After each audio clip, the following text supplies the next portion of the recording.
বেলা 12টার সময় বাইরের ঘরের বসে আমি ওই ভালোবাসাটা পাবো। একে এই হিসেব কেউ করতে পারে না। অকস্মাৎ আসবে, তবেই তো আনন্দ হবে। আই থিঙ্ক সংলাপ হচ্ছে অক্ষম অভিনেতার আত্মরক্ষার বর্ম। শব্দ কানে গেল, সেই শব্দ মস্তিষ্কে চলে গেল, মানে আরেকটুর জন্য একটা মৃত্যু চোখের সামনে দেখতে হতো আমাকে, কারণ তখন সেটা মিথ্যে নেই, সেটা শিল্প হয়ে গেছে। উচ্চারণটা যখন কনভিন্সিং হবে, জাস্টিফাইড হবে, তখন সেটা সঠিক অ্যাক্টিং হবে। 10টা ক্যারেক্টারটাকে নিয়ে একটা ইউনিট হয়। আজকে আমাকে এলাকার মানুষ কত ভালোবাসে। নিচে একটা ছেলে পড়ে গেল, তাকে মারধর করছে, দূরে দাঁড়িয়ে দেখছে। থিয়েটার মরে না, আমার 1, 2, 3 হিট। কিন্তু ওইটা করে আমি যে অর্জন করেছি, সেটা দু একটা এক্সাম্পল তোমাদের দেবো, না দিয়ে লোভ সামলাতে পারবো না। আমি এই পাশের টেবিলে কাজ করছি বলে তোমাদের কোনো অসুবিধা হচ্ছে না তো? হ্যাঁ, ঘোলা না, একেবারে কাদায় মাখা আমাকে। জীবনের জামিনে আছি আমি।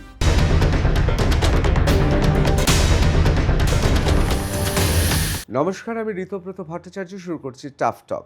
দেখুন, টাফ টক বা যে কোনো সাংবাদিকতা করতে গেলে একেবারে নিরপেক্ষ থাকতে হয়, কিন্তু আজকে যে টাফ টকের যিনি আমার অতিথি, তার কাছে নিরপেক্ষ আমি থাকতে পারবো না। তার কারণ, তাকে বহুদিন ধরে আমার অত্যন্ত কাছের মনে হতো। তার কারণ শুধু তার সঙ্গে ব্যক্তিগত চেনা পরিচয়ের জন্য নয়, তার অভিনয় রীতি, তার বাচনভঙ্গি, তার বক্তব্য, এমনকি তার রাজনৈতিক বক্তব্য আমাদের অনেককেই স্পর্শ করে। সেই অগণিত দর্শকের মধ্যে আমিও ছিলাম, কিন্তু আমি টাফটকে চেষ্টা করব নিরপেক্ষ হয়ে প্রশ্ন করার। আজকে যিনি রয়েছেন তিনি পরাণ বন্দ্যোপাধ্যায়। পরাণদা, নমস্কার। টাফটকে স্বাগত। হ্যাঁ, পরাণদা, আমি প্রথমে একটা কথা জিজ্ঞেস করব যে আপনি আপনার জীবনে এই মুহূর্তে যে খ্যাতি পেয়েছেন, যে পরিমাণ মানুষের ভালোবাসা পেয়েছেন, কখনো কি মনে হয়েছে যে অনেক আগে এই খ্যাতি, এত পুরস্কার, এত চতুর্দিকে আপনার ভালোবাসার মানুষ, অগণিত মানুষ, এটা অনেক আগে হওয়ার কথা ছিল? অনেক আগে মানুষ এসব ভাবতে পারে না। পুরস্কার যখন কাছে আসে, ভালোবাসা যখন কাছে আসে, আর আমি যদি 2 বছর আগে বুঝতে পারি, আমি 1900 আমি 64 সালে বসে ভাবছি যে 68-তে বেলা 12টার সময় বাইরের ঘরের বসে আমি ওই ভালোবাসাটা পাবো। একে এই হিসেব কেউ করতে পারে না। কেন পারে না? এই জন্যে পারে না, পারার কথাও নয়, কারণ কখন কি ভাবছে, কখন কি হচ্ছে আমরা তো জানি না। কিন্তু একটা ভালোবাসা পাওয়ার পরে যে আনন্দটা হয়, ওই আনন্দটা যদি আমি অনেক আগে থেকে উপলব্ধি করতে শুরু করি, তাহলে এইখানে এসে সেটা জিরোতে দাঁড়াবে, নীলে দাঁড়াবে, ওই উপলব্ধির জায়গা আসবে না। এই জন্য এইভাবেই সাজানো হয়েছে পৃথিবীতে। ভালোবাসা, পুরস্কার, সম্মান, এসব পাওয়ার ব্যাপারগুলো এইভাবেই সাজানো হয়েছে যে অকস্মাৎ আসবে, তবেই তো আনন্দ হবে। আই থিঙ্ক এই বিস্ময়, যেমন একটা হঠাৎ কিছু দেখলে বিস্মিত হই আমরা, তা আগে থেকে ওইখানে গিয়ে আমি একটা সাপ দেখবো, সাপ দেখে তারপর ফোনাটা হচ্ছে ডান দিকে ঘোরা থাকবে, আমি বাঁ দিক থেকে দাঁড়িয়ে এরম করবো, তো হয় না তো। ব্যক্তি জীবনের কথা বলছি। ঘটিয়ে নিয়ে কিছু করা সেটা আলাদা কথা, কিন্তু জীবনে সব কিছু পাওয়া যদি সুন্দর জিনিসের কথা বলছি, আঘাতও তাই। আঘাত ওরে বাবা, হঠাৎ আমি তো জানা ছিল না যে আমি 1 ঘন্টা বাদে আঘাতপ্রাপ্ত হব। সব জিনিসই, পাওনাগুলো যদি ওইভাবে আসে, তাহলে দুঃখ বলো, কষ্ট বলো, আনন্দ বলো, উচ্ছ্বাস বলো, বিস্ময় বলো, সব কিছু ওই রকম হঠাৎ হলে ওইগুলো আসে, তার মূল্য ওইখানে বিচার হয় ঠিক মতো। এই যে আপনার অভিনয়ের রীতিতে, বিশেষ করে আমরা বিভিন্ন সময় বিভিন্ন অভিনয় দেখি, সেই অভিনয়ের মধ্যে আপনি যে প্রতিক্রিয়াগুলো দেন, সেই প্রতিক্রিয়াগুলোর অন্তরালে একটা অদ্ভুত সুন্দর সহজ সরল যেমন আবেদন থাকে, তেমন যারা গুণী দর্শক, রসিক মানুষ, তারা তার মধ্যে একটা দার্শনিকতার ছোঁয়া পান। এটা কি কোথাও চিন্তা ভাবনা করে অভিনয়ের সঙ্গে আপনার যে প্রতিক্রিয়া, তার কি এই মিশেলটা আপনি নিজে করেন? হ্যাঁ, এটা এখন আর করতে হয় না, ওটা হয়ে যায়, এখন হয়ে যায়। যেমন ধরো, আমি যদি সোজা গোদা বাংলায় বলি, যে আমি তার আগে একটা বলে রাখি, সংলাপটা কিন্তু অ্যাক্টিং নয়। সংলাপটা অ্যাক্টিং নয়, আমার নিজস্ব একটা ন্যারেটিভ আছে, সেটা আমি সব জায়গায় বলি। বিতর্ক হলে হবে, এখনও পর্যন্ত হয়নি। সিনেমা বলো, থিয়েটারে নয়, কিন্তু সিনেমার কথা বলছি, থিয়েটারে আলাদা। থিয়েটারটা বলবো পরে, একটু মনে করে দিও। সিনেমায় আমার মনে হয়েছে সংলাপ হচ্ছে অক্ষম অভিনেতার আত্মরক্ষার বর্ম। সংলাপ, আমি কথা না বলে অনেক কথা বলে যাব, এইটাই হচ্ছে আসল অ্যাক্টিং। আর সংলাপ দিয়ে যখন আমরা অভিনয় করি তখন আমাদের মনে হয় যে সংলাপটা বলাই হচ্ছে বোধহয় অ্যাক্টিং। না, অ্যাক্টিংটা হচ্ছে বিটুইন দ্য ডায়ালগস। কেন না, আমার সামনের অভিনেতা যে কথাটা বলল সেইটা ওই যে বললাম রিয়াকশান, শব্দ কানে গেল, সেই শব্দ মস্তিষ্কে চলে গেল, মস্তিষ্কে গিয়ে সেখানে একটা প্রসেস হয়, প্রসেস হয়ে সে মস্তিষ্ক সারা শরীরকে একটা নির্দেশ পাঠায়। সারা শরীর কোথায় পাঠাবে? মুখে পাঠিয়ে দিল, হাতে পাঠিয়ে দেয়, পায়ে পাঠিয়ে দেয়। এখন যে শব্দটা আমার কানে গেল সেটা যদি গোলাগুলির শব্দ হয়, মস্তিষ্ক নির্দেশ পাঠালো পাকে যে তুমি দৌড়ো, অর্থাৎ নির্দেশটা ওইখান থেকে আসে। এইবার একজন বলল যে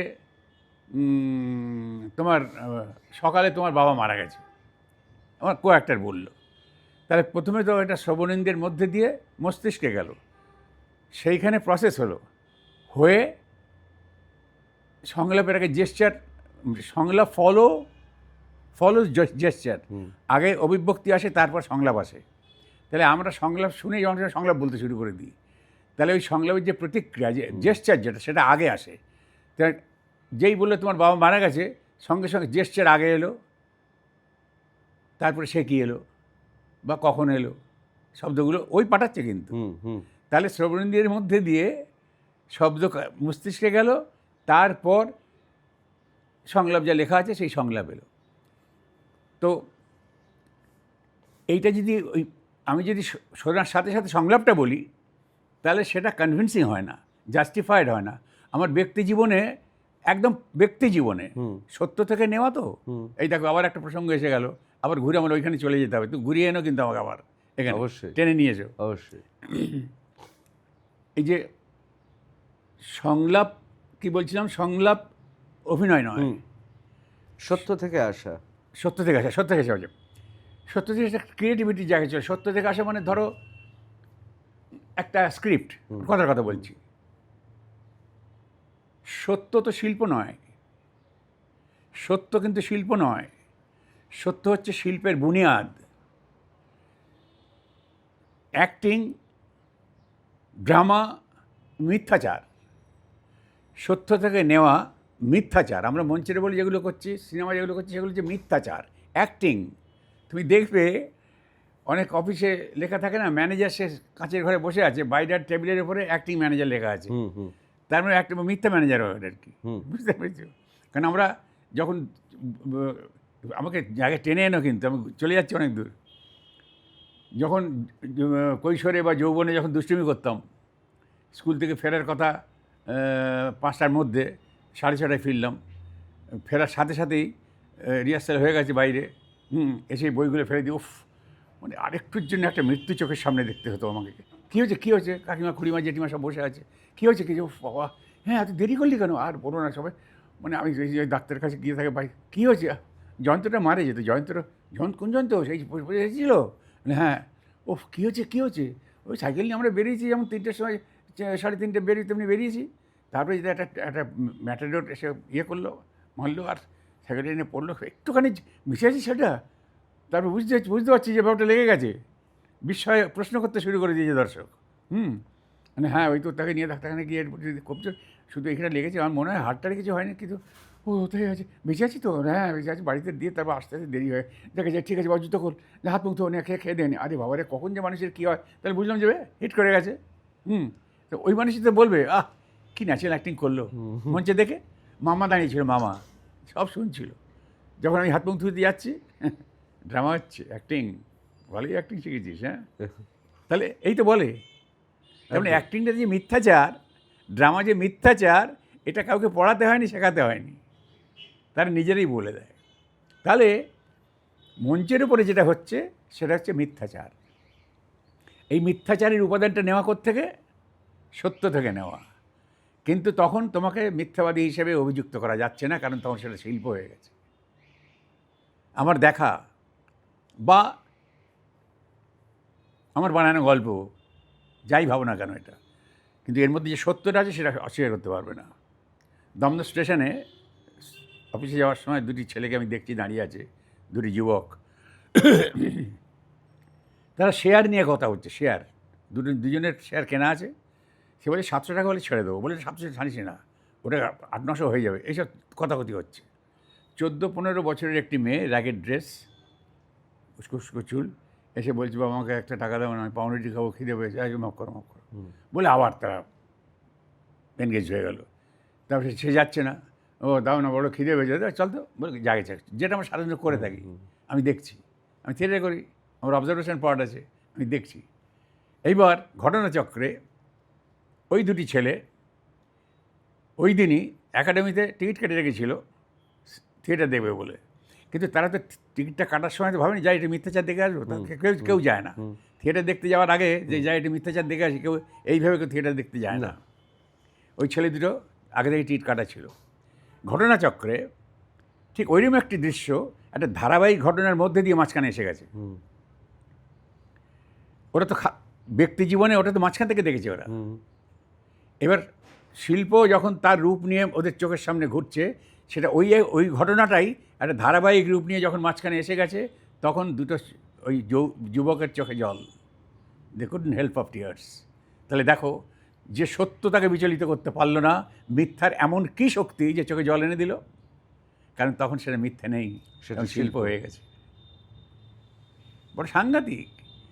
সংলাপ শিল্প নয়, যেটা এখানে ছিলাম আমি, সংলাপ শিল্প নয়, মানে অ্যাক্টিংটা মাঝখানে নয়, এই সংলাপে নেই, অ্যাক্টিংটা হচ্ছে বিটুইন দ্য ডায়ালগস, এর যে অ্যাক্টিং। আমি যখন আমার পিতার মৃত্যু সংবাদ শুনছি, তখন শ্রবণেন্দ্রের মধ্যে দিয়ে ওটা মস্তিষ্কে গেল, এই যেটা রিয়াকশানটা হলো, ইটস অ্যাক্টিং। আমি যদি বলি ও মারা গেছে, ইট উইল জার্ক, বাট কবে, এই কবেটা বলো, কবে না যাবে না, আমার জেস্চারের সঙ্গে মিলিয়ে ওই সংলাপটা যখন মানে সংলাপ উচ্চারণটা যখন কনভিন্সিং হবে, জাস্টিফাইড হবে, তখন সেটা সঠিক অ্যাক্টিং হবে। অসাধারণ। আমার মনে হয় যারা অভিনয় করবে তাদের জন্য তো এই পিচটা তারা কেটে রেখে দেবে সারা জীবন শোনার জন্য। এই যে ধরুন তাহলে মোদি এবং মমতা, তাদের তো দ্বৈরথ লড়াই চলছে, এটাকেও তাহলে লোকেরা তাদের মতো করে দেখবে। কেউ কেউ ভাববে এটা মিথ্যে, কেউ কেউ ভাববে না এটাই সত্যি, কেউ কেউ ভাববে না লড়াই এবার সত্যি জমে উঠেছে। হ্যাঁ, আমার মনে হয় এই রাজনীতির মঞ্চ তো একটা অভিনয়ের মঞ্চ। মানে আমি শুধু নরেন্দ্র মোদী বা মমতা বন্দ্যোপাধ্যায় বলবো না, আমি বলবো হিটলার থেকে শুরু করে মুসোলিনি থেকে শুরু করে স্টালিন পর্যন্ত, তাদের তো বিভিন্ন সময় রঙ্গমঞ্চেই অভিনয় করতে হয়েছে মানুষকে বোঝানোর জন্য। হ্যাঁ, তুমি নাটককে বা অভিনয় শিল্পটাকে যদি ইতিহাসের ওই সব মানুষগুলোর জীবনযাত্রার সঙ্গে গুলিয়ে নিয়ে একটা কিছু করতে যাও, তাহলে সেটা সর্বজনগৃহীত হবে বলে আমার মনে হয় না। আমার কাছে তো হবেই না। তবে তুমি মজার মানুষ, সাংবাদিক মানুষ, তোমার মানে মানে এই যে কথা বলার যে কৌশল বা কোথাও একটু অনুপ্রবেশের, যারা দ্বাররক্ষী থাকে, আমরা তো করেছি এরকম, দ্বাররক্ষীদের ভুলিয়ে আমরা ভেতরে ঢুকেছি, জানো তো। তা সেই সব এসব তোমাদের এগুলো গুণের দিক, এইসব কৌশলগুলো কিন্তু মানে মানে ডিজার্ভ স্যালুট। হ্যাঁ জানি আমি, কিন্তু এটা হয় না বাবা। তারা ছিল মানে পাওয়ার মঙ্গার, একটা বিশেষ উদ্দেশ্য নিয়ে তারা মঞ্চে দাপাদাপি করে। কিন্তু যারা অভিনয় করে, যার সঙ্গে তুলনা করলে, তারা মঞ্চে ইটস এ কালেকটিভ আর্ট। 10টা ক্যারেক্টারটাকে নিয়ে একটা ইউনিট হয়। মানুষ যখন ভালো বলে, তখন সবাইকে মিলিয়ে যেটা হলো একটা ইউনিট, সেইটাকে ভালো বলে, তারপর আলাদা আলাদা বিশ্লেষণে যায়। কিন্তু মানে শিল্পে এক নায়কতন্ত্রের কোনো স্থান নেই, কিন্তু রাজনৈতিক মঞ্চটা এক নায়কতন্ত্রের জন্যই দাপাদাপি। হ্যাঁ, তাহলে এটা মিথ্যাচার, ওটা শিল্প। হ্যাঁ, ওটাকে তো সেই হিসেবে মিথ্যাচারই বলতে হচ্ছে, কিন্তু এটা মিথ্যাচার না, এটা দুরাচার বলা যেতে পারে। যে ওটা যে শিল্প হিসেবে আমি ধরছি না, ওটা একটা ধরো রাজনৈতিক ব্যাখ্যা আছে তো ওটার একটা। সেখানে কত রকম শব্দ এসেছে আমাদের এখানে, ওইটা থেকেই উদ্ভূত হয়েছে। ক্ষমতা দখল, শ্রেণী হত্যা, তারপরে গণতান্ত্রিক মূল্যবোধ, গণতান্ত্রিক বিশ্লেষণ, গণতান্ত্রিক আন্দোলন, তারপরে এই যে পাওয়ার মঙ্গার যারা, তারা এগুলো নিয়ে তারা ওখানে সব কি মানে সব ক্ষমতা আমার, এর একটা ইংরেজি শব্দ আছে, এই সব নিয়ে যারা বেশি মানে বেশি পেয়ে গেলে, সে তোমার ব্যক্তি জীবনে দেখবে অনেক অর্থ, অনেক সম্পদ, অনেক কিছু পেয়ে গেলে তখন একটা বাধা এসে দাঁড়ায় যে এগুলো নিয়ে আমি এখন কি করব, মানে ভোগের কোন দিকটা নিলে এর খানিকটা কমবে, অর্থাৎ মস্তিষ্কে তখন সেরিব্রাল তোলপাড় শুরু হয়ে যায়। দেখা গেল যে 7 দিন ওইভাবে ভাবার পরে মস্তিষ্কটা এমন পাগল হয়ে গেল যে এটা পানের বোটা নিয়ে ওইদিক তাকে চিবোচ্ছে আর চোখটা ভেয়ে গ্লুক দিয়ে রাখে গেছে। তার মানে ব্যাপারটা ঘুরতে ঘুরতে ওখানে অকেজ হয়ে গেছে অত দেখে। তো এখানেও তাই হয়, যারা ভাবে তাদের প্রতিজ্ঞায় থাকে, তারপরে কী বলবো, ওগুলো বলে অঙ্গীকারে থাকে, প্রতিজ্ঞায় থাকে যে মানুষের সেবা করব, দেশের সেবা করব, দেশের উন্নত করব, এই সব করে এটা একটা অ্যাক্টিং। কিন্তু মানুষ কিছুদিন যাওয়ার পর, কয়েকটা প্রজন্ম যাওয়ার পর ওইটা সম্পর্কে তারা ওয়াকিবহাল হয়ে যায়, তারা জানে এটা অ্যাক্টিং। কিন্তু প্রথম থেকে যারা প্রথম দেখছে তারা ভাববে যে ওফ, এমনের জন্য কত সমাজের জন্য করবে, মানুষের জন্য করবে, শিক্ষার জন্য করবে, অর্থনীতির জন্য করবে, এত মানুষের জন্য করবে, তাহলে ঠিক আছে। এই প্রথমবার 5 বছরের জন্যে তারা বেঁচে গেল, তার পড়ে এইবার তারা তাদের কাজ শুরু করে দিল। ওটা তো ছিল তাদের একটা অ্যাক্টিং, এইবার তারা নিজের কাজ করতে শুরু করে দিল। মঞ্চ অ্যাক্টিংয়ের কথা বলছি, শিল্প সৃষ্টির কথা বলছি না। হ্যাঁ, এসব ব্যক্তিক আকাঙ্ক্ষা, তারপরে দলীয় স্বার্থ, সব দেখতে পাচ্ছি তো সব। এগুলো করতে করতে করতে করতে করতে করতে কিছু সুযোগ সেখানে থাকে, তারপর শ্রেণীগত কিছু অভ্যাস থাকে, সেগুলো সেখানে কার্যকরী হয়ে যায়। নিম্ন মধ্যবিত্ত তাদের ভেতরে শ্রেণী বিশ্লেষণ আমি এখন যাচ্ছি না, তাদের এই শ্রেণীর বিশ্লেষণ করলে তো মানে নিজের শ্রেণীটাকেই আগে চপাতে হয়। তো সেইখান থেকে সেইগুলো যে তাদের যে অবদান, শ্রেণীগত বৈশিষ্ট্যের যে অবদান, সেগুলো ওখানে ফলিত হয়। এখন আমরা দেখছি কীভাবে সেগুলো কার্যকরী হচ্ছে। তারপরে সেখানে মানে মানুষের, মানে আমাদের এই শ্রেণীর মানুষের, যেটা খুব গরিব মানুষের মধ্যে পাওয়া যায় না, কারণ সেখানে তারা জন্ম থেকেই অর্থহীন। আর যারা একটু অর্থের সুযোগ পেয়েছে বা আর্থিক এগুলো আছে, একটুখানি সুযোগ পেয়ে, তখন এই আমাদের মধ্যবিত্ত জীবনটা, ধরো কাকে ছোটো করছি না, বড় করছি না, আমিও তো সেই মধ্যবিত্তের মধ্যেই পড়ি। মধ্যবিত্তের শ্রেণী একটা কী যেন আমার মনে হয়েছে একটা পরগাছা। এর কোনো মানে আসল রুট নেই। গাছে একরকম গাছ হয়, দেখবে বড় বড় গাছে, হ্যাঁ, দুটো গাছের ফাঁকে একটা গাছ হয়ে গেছে, পরাশ্রয়ী থাকে। হ্যাঁ, পরাশ্রয়ী। তো মধ্যবিত্ত শ্রেণী, সে তার ভীষণ আকাঙ্ক্ষা, সে ওপরে উঠবে, পারবে না, আবার নিচে নামতেও মন চায় না, আমি আবার ওইখানে চলে যাবো। ফলে মাঝখানে ভাসতে ভাসতে তার মনের মধ্যে নানান রকম প্যাঁচ পয়জার চলে।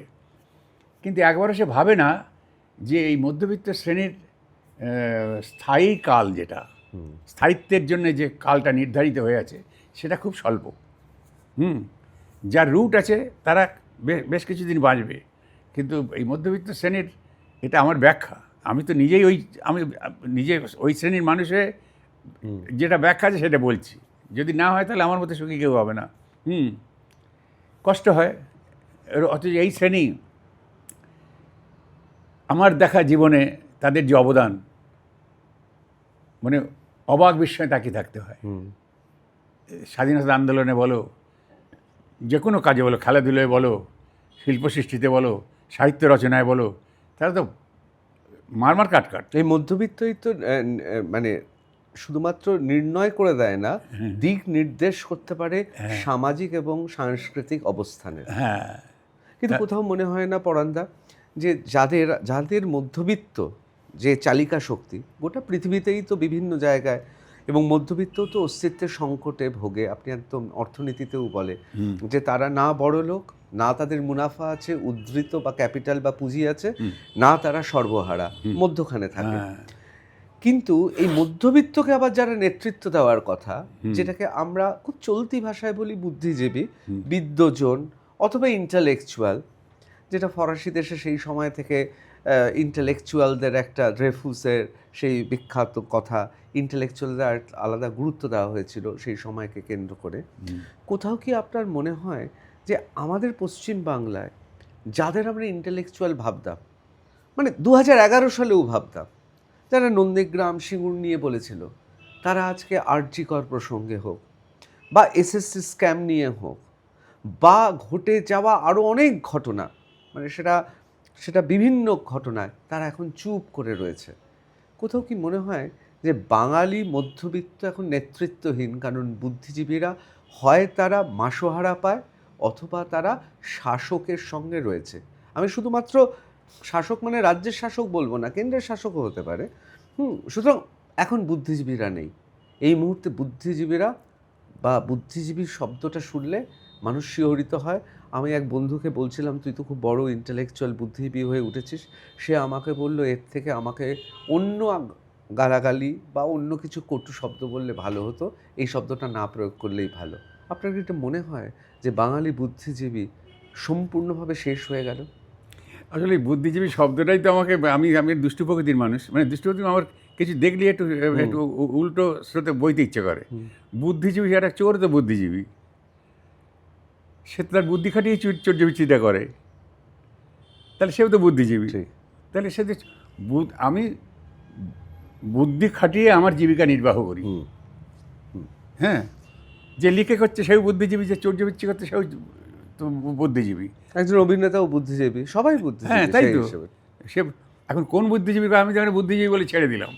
তারপরে যদি আমি, তারপরে কি মধ্যবিত্তের, মানে আমার যে মাঝে মাঝে ফিলিংসগুলো হয়, অনেক সময় দেখা যায় যে ঝঞ্ঝট এড়িয়ে আমার যা আছে, আমি যদি এই শব্দে যাই, আমার যা আছে, কষ্টার্জিতেই হোক বা ধান্দা করেই হোক, সেটা যদি সামনের যে একটু দায়, ছোট্ট দায়, ওটাকে পালন করতে গিয়ে যদি এটা খোয়া যায়, তাহলে এড়িয়ে যাওয়াই ভালো। এসব ভাবনা বিভিন্ন কায়দা নিয়ে নিজের সপক্ষে যুক্তি নির্ভর করে সেটাকে এড়িয়ে যাওয়া, দায় এড়িয়ে যাওয়া, এটা হচ্ছে মধ্যবিত্তের। তো সেটা যদি করে ফেলি আমি, তাহলে তার কিছু করার নেই। কিন্তু সেইভাবে যদি খুব একটা বড় ইয়ে নিয়ে তুমি ভাবো, তাহলে বুদ্ধিজীবীদের তো একটা দায় হচ্ছে যারা নিরক্ষর, যারা প্রান্তিক মানুষ, তাদের শিক্ষিত করে তোলা, তাদের স্বাক্ষর করে তোলা। এই যে এই মুভমেন্টটা, আমার অর্থনীতির কথা যারা ভাববে তারা ভাবুক, কিন্তু বুদ্ধিজীবী যদি এই জিনিসটা ভাবে যে আমি যেটুকু শিখেছি, জেনেছি, বুঝেছি, সেটা যদি আমি নিরক্ষর মানুষের কাছে হাজির করে তাদের স্বাক্ষর করে তুলতে পারি, তাহলে একটা সামাজিক দায় পালন করে নিজের একটা স্যাটিসফ্যাকশন আছে যে আমি করলামটা কি। আমি এমএ পাস করেছি, কি শিক্ষকতা করি বা কিছু রোজগার করি, তাহলে আমার অনেক আমাদের এখানে সমাজে আছে তো অনেক শিক্ষক আছেন সারা জীবন, এটা মানে শহরের মধ্যে পাওয়া খুব মুশকিল, কেউ পাওয়া যায়। তারা সারাটা জীবন অল্প মানে পারিশ্রমিকে তারা ছাত্রদের নিজের বাড়িতে বসিয়ে বা একটা কাউকে ভিক্ষে চেয়ে একটা চালা তৈরি করে সেখানে বসে পড়াচ্ছেন। এসব মানুষ হচ্ছে মানে কী যেন নেই, আর একটা কী যেন আছে। এই কী যেন আছেটা ওই যেগুলো থাকার কথা ছিল সেগুলোকে, ওর মধ্যে কোথায় একটা স্বার্থের সন্ধান টন্ধান আছে, এসেন্স আছে, সেগুলোকে সরিয়ে দিয়েছে, দিয়ে তাকে একটা অন্য জায়গায় পৌঁছে দিয়েছে। সে একটা স্বপ্ন, যেমন ব্যাখ্যা আমার এটা, যে আমি কত কষ্ট করে লেখাপড়া শিখেছি, আজকে আমাকে এলাকার মানুষ কত ভালোবাসে। তা আমি যদি এলাকার এই ছেলেগুলোকে, তারা তো এফোর্ড করতে পারে না তাদের বাবারা, আমি যদি তাদের একটু পড়াশোনা করাতে পারি, তাহলে আমি এই এই এই এইসব নেশা, এসব একটা পবিত্র নেশা। তো এর শিকার যদি কেউ হয়ে যায়, তখন তাকে তো দূর থেকে প্রণাম না করে উপায় নেই। তাহলে এই মানুষও তো আছে। আবার কেউ কেউ শহরের মধ্যে এই বুদ্ধিগুলো বেশি শার্প হয়, যে ঠিক আছে দেখছি, আমাদের কত শুনতে পাচ্ছি, গল্প পাচ্ছি, যে একটা ফ্ল্যাটে গণ্ডগোল হচ্ছে, নিচে একটা ছেলে পড়ে গেলে তাকে মারধর করছে, দূরে দাঁড়িয়ে দেখছে। 5 জন মানে মধ্যবিত্ত, তার লেখাপড়া জানে না, এটা দেখে বোঝা যাবে না, তারা কিন্তু দাঁড়িয়ে দেখছে। 5 জনের মধ্যে একজন হয়তো রিয়াক্ট করলে সে মার খেয়ে পড়ে গেল। এটা হচ্ছে তো আমাদের এখানে। তাহলে কি এখানে কি হবে?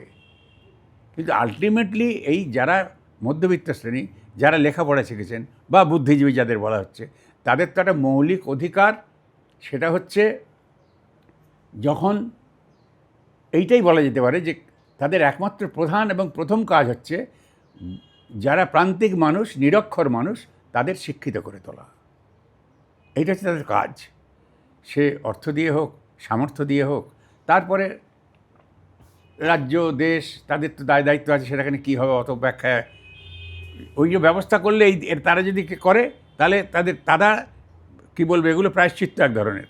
সেটা তাহলে সফদর হাসমি থেকে শুরু করে পৃথিবী জুড়ে বিভিন্ন জায়গায়, আমি কার নাম ছেড়ে কার নাম বলবো, এই যে নাটকের মধ্য দিয়ে, থিয়েটারের মধ্য দিয়ে মানুষের কাছে কিছু বার্তা পৌঁছানোর চেষ্টা শিল্পিতভাবে, এই উদ্যোগটা কি সেই জন্য কি নাটকের এত এত আকর্ষণ রয়েছে এখনো? এখনো কি সারা যুগ ধরে থাকবে, যতদিন মানব সমাজ থাকবে। থিয়েটার মরে না, থিয়েটার মরে না। সে পথের ধারে, ওই বেড়ার ধারে কোনো রকমের একটা চারা গজিয়েছিল হয়তো, সেই চারাটা পদদলিত হয়ে হোক, ছাগলে মুড়ে হোক, যেভাবে হয়তো খানিকটা বাড়ার পর তার সে ধ্বংস হয়ে গেছে, কিন্তু মরবে না। আবার ওই শীতের ছোঁয়া পেয়ে, বর্ষার ফোঁটা পেয়ে, উপর থেকে পাতার মানে ঝরা পাতার বা বৃষ্টির ফোঁটা পেয়ে সে আবার গজিয়ে উঠবে ওখানে। দেখুন পরমদা, এই কথাটা আপনি বলবেন কি বলবেন না জানি না, থিয়েটারের একটা অদ্ভুত, আমি বলবো সামাজিক মাধুর্য আছে। কেন বলছি বলুন তো? তার কারণটা হচ্ছে যে দেখুন, এই যে পশ্চিমবাংলায় গত কয়েক দশক ধরে শাসক দলের সঙ্গে থিয়েটারের অনেক ব্যক্তিত্বরা আছেন, তারা জড়িয়ে আছেন, এবং শাসক দলের যা কিছু তারা অন্যায় করেছে সেগুলোও নিশ্চয়ই তারা তার ভাগিদার। অথচ তারা যখন থিয়েটার করে, তারা যখন বিষয়ে চয়ন করে, তখন কিন্তু মনে হয় না, এখনও পশ্চিমবাংলার থিয়েটারের ক্ষেত্রে প্রগতিশীল একটা চিন্তাভাবনা আছে। মানে আমি বলতে চাইছি, তারা কার্যক্ষেত্রে শাসক দলের বা অপশাসনের সঙ্গে জড়িয়ে থেকে, কোট আনকোট অপশাসন, তার সঙ্গে জড়িয়ে থেকেও থিয়েটার যখন করতে যায়, তখন তারা কোথাও যেন একটা সাধু সাধু ব্যাপার থাকে। এটাই বোধহয় থিয়েটারের মাধুর্য। কি বলেন? হ্যাঁ, এখন ওই লোকটা, তার যে যন্ত্রণা, ওই যন্ত্রণার ভাগিদার কিন্তু আর কেউ হবে না, কারণ সে থিয়েটারকে ভালোবেসেছে নিজের জীবনের চেয়েও। আর ওইটা দায় পড়ে হচ্ছে, ওটার দায় আলাদা দায়, কিন্তু থিয়েটারকে ফাঁকি দিয়ে ওইটাকে সার্ভ করা যাবে না, সেটা হবেই। এটা চিরকালের নিয়ম। যারা ওইটা করেন, তাদের তাদের ক্ষমতাকে স্যালুট করতে হবে, কারণ থিয়েটার এ তো মানুষের সঙ্গে বেইমানি করে না। মানুষের তুমি ধরো, কি বলবো, থিয়েটারটা এখানে আবার সেটা বলতে হয়, থিয়েটারটা তো যেমন বললাম মরে না, কারণ মানে মৃত প্রাণে প্রাণ সঞ্চার করে। যে ভেঙে যাওয়া মন, যে মানুষ বুঝতে পারছে না, ধরো এই যে সত্য থেকে শিল্প আমি বললাম না, সত্য হচ্ছে শিল্পের বুনিয়াদ।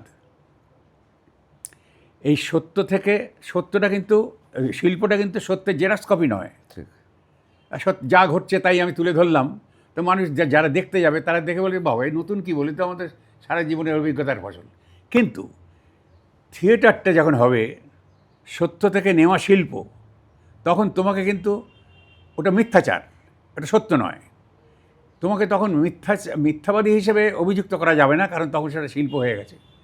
তাহলে এবার সত্য থেকে নেওয়া, যেহেতু আর্ট অ্যান্ড রিয়েলিটির মধ্যে একটা বিরাট তফাৎ আছে, তো এবার তুমি এই সত্য থেকে যে শিল্পটা রচনা করছো, সেখানে must have some space for extension of reality. সেটা কি? মানুষ তার জীবনের অভিজ্ঞতা দিয়ে যে সারা দিন ধরে, সারা জীবন ধরে যে ছবিটা এঁকেছে বা অঙ্কিত হচ্ছে, তার প্রতিরূপ যখন ওখানে গিয়ে দেখবে, তখন সে নতুন কিছু খুঁজে পাবে না, সে দেখবে যে তো রোজকার। কিন্তু হঠাৎ তোমার যদি ওই স্পেসটা ওখানে থাকে, যে এক্সটেনশন অফ রিয়ালিটি, তার মানে ওখানে একটা মেসেজ আছে। সেই মেসেজটা যিনি করছেন, এই সত্য থেকে শিল্প করছেন, তার দায় যে তুমি প্রতিনিয়ত যেটা দেখছো সেটা সত্য, কিন্তু যেটা দেখছো না সেটা হচ্ছে কি হতে পারতো, কি হওয়া উচিত, এইটা তুমি খুঁজে পাওনি। সেইটা একজন শিল্পী যিনি ওই মিথ্যাচার দিয়ে শিল্পটা গড়ছেন তার দায় কিন্তু সেইটা ওখানে দেখানো, যাতে করে দর্শক তার দৈনন্দিন জীবনের অভিজ্ঞতার কথা ছবি দেখতে দেখতে দেখতে দেখতে হঠাৎ যে কথাটা তার জীবনের অভিজ্ঞতা থেকে উৎসারিত হয়নি সেটা ওইখানে প্রতিভাত হচ্ছে, দেখে সে বিস্মিত হবে, সে will get a lesson out of it. বুঝতে পারছো? সুতরাং একজন নাট্যকার, আমাদের বাংলায় তো অনেক নাট্যকার আছেন, এখন বিশেষ করে খুব আমার খুব প্রিয় এবং সকলেরই প্রিয়, নাট্যকার হিসেবে সে খুব প্রিয়। সে রাজনীতি করে, সেটা তার নিজের ব্যাপার, কিন্তু অসাধারণ নাটক লেখে, ভালো অভিনয় করে এবং অভিনেতা হিসেবে দারুণ। সে আমার খুব প্রিয়, আমাকে খুব ভালোবাসে। কিন্তু আমার কষ্ট হয়, যেহেতু ওর বাবা তো খুব গুণী মানুষ ছিলেন, তিনি আমাকে খুব ভালোবাসতেন, সবাই তাকে খুব ভালোবাসত। এখন যে আমি তো বুঝতে পারি যে এটা ও ভেবেচিন্তেই করছে, কিন্তু যে নাটকটা যখন করে তখন আমার মনে হয় ওকে দেখে যে ওটাকে একদম লক করে তারপর নাটকটা করে। এটাও একটা বিরাট গুণ। হ্যাঁ, তাই তো উচিত। তুমি বাড়িতে এই প্রসঙ্গে এসে গেলে, দেখো, ধরো আমার যেটা হয়েছে আমার ব্যক্তি জীবনে সেটা উদাহরণ দিচ্ছি। তুমি বাড়িতে গণ্ডগোল হলো, কারোর সঙ্গে ঝগড়াঝাঁটি হলো, বাবা কাকা দাদা স্ত্রী সন্তান ঝগড়াঝাঁটি হলো, এবার তুমি যে কাজটাই যাচ্ছ একটা সৃষ্টিশীল কাজে যাচ্ছ, বা একটা অফিসের কাজটা ভীষণ ইম্পর্টেন্ট, সেখানে যাচ্ছ, তুমি যেই চৌকাটটা পেরোলে ওটা একদম লক, ওটার কোনো এসেন্স তোমার গায়ে লাগবে না। এটি সাবজেক্টিভ প্রসেস। এটা এমন নয় যে আমি ডান কানটা ধরে নামলাম, টানলাম, সঙ্গে সঙ্গে ওটা হয়ে গেল, তা নয়। এটা সাবজেক্টিভ প্রসেস। এই প্রসেসটা অর্জন করতে গেলে সময় লাগে, উত্তেজনা প্রশমিত করতে গেলে একটা সময় লাগে। এটা আমি এখন বলছি, আবার নিজেকে দিকে আঙুল তুলে বলছি, মানে বিদ্রূপ করছি আমি নিজেকে। কারণ যৌবনে অত্যন্ত মারকুটে ছিলাম, এখন বলতে লজ্জা করে আমার। আমার 1, 2, 3 হিট এরকম ছিল, এখন বলতে আমার লজ্জা করে। কিন্তু আমি দেখলাম যে ওটা তাৎক্ষণিক একটা কিছু আছে, কিন্তু এটা যদি আমি মানে অভিনয় করছি, আমি আস্তে আস্তে আস্তে আস্তে আমি সৃজনশীল হচ্ছি। আমি অ্যাক্টর ছিলাম, অ্যাক্টর থেকে আমি আর্টিস্ট হলাম, শিল্পী হলাম। তখনও শিল্পী, আমি যখন করতাম তখনও শিল্পী ছিলাম, তখন হচ্ছে অনুকরণ শিল্পী ছিলাম আমি। কিন্তু আমি যখন সৃষ্টিশীল হওয়ার দিকে ঝুঁকছি, আমি সৃজনশীলতা আমার মধ্যে যখন ক্রপ আপ করছে, তখন কিন্তু আমার ওই সমস্ত মানে ইয়েগুলোকে আমাকে ত্যাগ করতে হবে। ওগুলো থাকলে আমি কাজ করতে পারবো না। এইটার আমার একটা প্রসেস, ধরো এটা বছর 10 তো গেছেই এর পেছনে। আমার শান্ত হয়ে আমি আগে ছিলাম, তখনই ভাবতাম যে আমি কী ছিলাম, কী হলাম। কিন্তু ওইটা করে আমি যে অর্জন করেছি, সেটা দু একটা এক্সাম্পল তোমাদের দেবো, না দিয়ে আমি লোভ সামলাতে পারবো না। বহু জায়গায় বলেছি আমি যখন উত্তেজিত হতাম তখন তো এইরকম সাংঘাতিক আমার চাকরি জীবনে, সে আমার লেখা আছে, লেখার মধ্যে আছে, কিন্তু এখন বলার দরকার নেই। যখন উত্তেজিত হয়ে যেতাম আমি, 10 বছর বাদে যখন আমি এটা অর্জন করেছি, তখন বলার মতো। এটা আমার মনে হয় যে সবাই যদি চেষ্টা করেন তাহলে দেখবেন কত শান্তি পাবেন। আমি 2টো গল্প বলি আমার জীবনের, 2টো কেন অনেকগুলো আছে। ধরুন আমি যখন অফিস যেতাম, সেগুলো প্র্যাকটিস করতাম যে আমি কী অর্জন করেছি এটাকে আমাকে অ্যাপ্লাই করতে হবে। তখন আমি গাড়ি টাড়িতে চাপতাম না, তখন ছিল না আমার গাড়ি। দমদম স্টেশন থেকে 2 নম্বর প্ল্যাটফর্মে দাঁড়িয়ে আছি, আমি আমার আরেক বন্ধু। অফিসে যাব, আমার সামনে 2জন ভদ্রলোক গল্প করছে, খুব ভিড়। এবার গাড়িতে এসে দাঁড়ালো, দুজনে গল্প করতে করতে গাড়িতে উঠলেন। আমি আমার বন্ধু উঠলাম, আমরা উল্টোডাঙায় নামবো। আচ্ছা, এইবার উনি গল্প করতে করতে, যিনি গল্প করছেন আর বন্ধু শুনছেন মুগ্ধ হয়ে, এবার যিনি গল্প করতে উঠে আমি যে দাঁড়িয়েছি, আমার টোয়ের ওপরে ওনার টোটা জুতো পরেছিলেন, আমার চটি পরা ছিল, এইভাবে পড়েছে, 4-5টা আঙুলের ওপরে, 4টে আঙুলের ওপরে ওনার টোটা পড়েছে। খুব ব্যথা লাগছে না, কিন্তু অস্বস্তি হচ্ছে। তো এইসব ব্যাপারে আমার তখন, কিন্তু আমি ওই যদি had it been 10 years back, it could be otherwise. তো আমি বললাম যে আমার নাম ছিল অমল, বাঙাল। আমি, অমল দেখ, এই ভদ্রলোক এত গল্পে এত মশগুল হয়ে গেছে যে ওনার পায়ের তলায় কী আছে এটা বুঝতে পারছি না। আমার ডান পায়ের উপরে টোয়ের উপর দাঁড়িয়ে আছে। তো আমাকে তুই সরাই দেখো, বলে আমি সরাবো, তো সাক্ষী রাখলাম। ওই যেগুলো আমি অর্জন করেছি 10 বছরে সেগুলো অ্যাপ্লাই করতে করতে এগোচ্ছি আমি। তো একটু অস্বস্তি হচ্ছে, কিন্তু দেখলাম যে বিভোর হয়ে গেছে। আর এই ভদ্র গল্প শুনছে আর সবাই শুনছে। তো আমি কাঁধে হাত দিলাম। আমি বললাম, দাদা আপনি কিছুক্ষণের জন্যে আমার বাঁ পায়ের উপরে দাঁড়ান, ডান পাটা ছেড়ে দিন, আমি ডান পাটা আবার দেবো আপনাকে। আমি একটু রিলিজ করে নিন। বলার সাথে সাথে আপনি বাঁ পা দেন, কোনো অসুবিধা নেই। এবার যে শুনছিল সে হো হো করে হেসে উঠলো, আশপাশের লোকজন হো হো করে হেসে উঠলো, ওনার মুখটা লাল হয়ে গেল, ঘুমের কেমন যেন একটা অস্বস্তি। না আপনি কিছু মনে করবেন না, আমি দেবো, এই ডান পাই দেবো আপনাকে। ফলে ওই যে অস্বস্তি হলো, যে পাঁচজন এসে ইয়ে করলো, উনি একটু এম্বারেসড হলেন, এইটাই আমার প্রাপ্তি। আচ্ছা, অসাধারণ। দ্বিতীয় গল্প শোনো। আমি তখন অফিসে আমার প্রমোশন হয়েছে, আমি তখন বড়োবাবু হয়েছি। তো আমার 3 জন অ্যাসিস্ট্যান্ট আছে। পেবিল তৈরি করে এনে আমাকে সই করতে হবে। তো সেইগুলো আমি একটু হিসেব করছি, তখন ওই ইয়েতে ছিল না, কম্পিউটার ছিল না, তো ক্যালকুলেটার ছিল না। তো আমি করছি, অঙ্কে তো আমি যাদববাবুর পরেই, সুতরাং আর আমার পাশে, ঠিক ইমিডিয়েট পাশে, আমার চেম্বারের পাশেই ওটা ছিল সার্ভেয়ার্স রুম। 12-14 জন সার্ভেয়ার, তাদের সারা বছরে কোনো কাজ থাকে না, যখন বাইরে যায় সেখান থেকে আসে, তারপর কিছু টেবল ওয়ার্ক থাকে, সারা বছর চুপচাপ বসে ওখানে গল্প করে আর কি। তো 12 জন, 10-12 জন আছে, তারা একসঙ্গে গল্প করছে, মানে সেটা দারুণ হার্টের মতো আওয়াজ হচ্ছে। তা আমি যতবার যোগ করতে যাচ্ছি, আমি তো যাদববাবুর পরেই, মাঝপথে সব ভুল হয়ে যাচ্ছে, সব ভুল হয়ে যাচ্ছে। তোমার অ্যাসিস্ট্যান্টরা বলছে, বড়বাবু আপনি বলুন এটা কী, এর কাঁদতে চেঁচামেচি করছে। এখন আমি আমার পদাধিকার বলে গিয়ে যদি ওখানে দাঁড়িয়ে বলতাম তোমরা চুপ করে যেত। কিন্তু ওই পুরনো সম্মান আমি কোনো দিন নিতে পারিনি, কারণ তাদের সঙ্গে বন্ধুর মতো ব্যবহার করি, আড্ডা মারিয়ে করি, ওইখানে গিয়ে আমি ওই কাজ করতে পারবো না। দ্বিতীয় কথা হচ্ছে যে আমি মানে লেট কামার, আর্লি গোয়ার, মানে অনেক আছে, মানে আমি চালুনি অ্যাকচুয়ালি, ওরা ছুঁ চলে, আমি চালুনি, সেখানে গিয়ে আমি যেন বলতে পারবো না। বললে হয়তো থেমে যেত, যতবার করতে পারবো আটকে যাচ্ছে, করতে সত্যিই তো না থামলে করতে পারছি না আমি। এইবার আমি দরজাটা খুললাম ওদের, এই বড় আমি শোনো, আমি এই পাশের টেবিলে কাজ করছি বলে তোমাদের কোনো অসুবিধা হচ্ছে না তো? ভদ্রলোকের ছেলে লেখাপড়া জানে, এইটা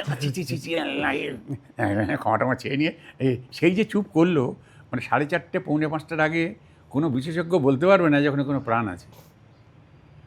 তাহলে এটাতে আমি গিয়ে এই চুপ করতাম, আমরা চুপ করে যেত। তো ওটা বাবা বড় এসে না হতো তো, বাবা এই পরন্দা এরকম করে আমাদের সঙ্গে বললো, এরকম বলবে।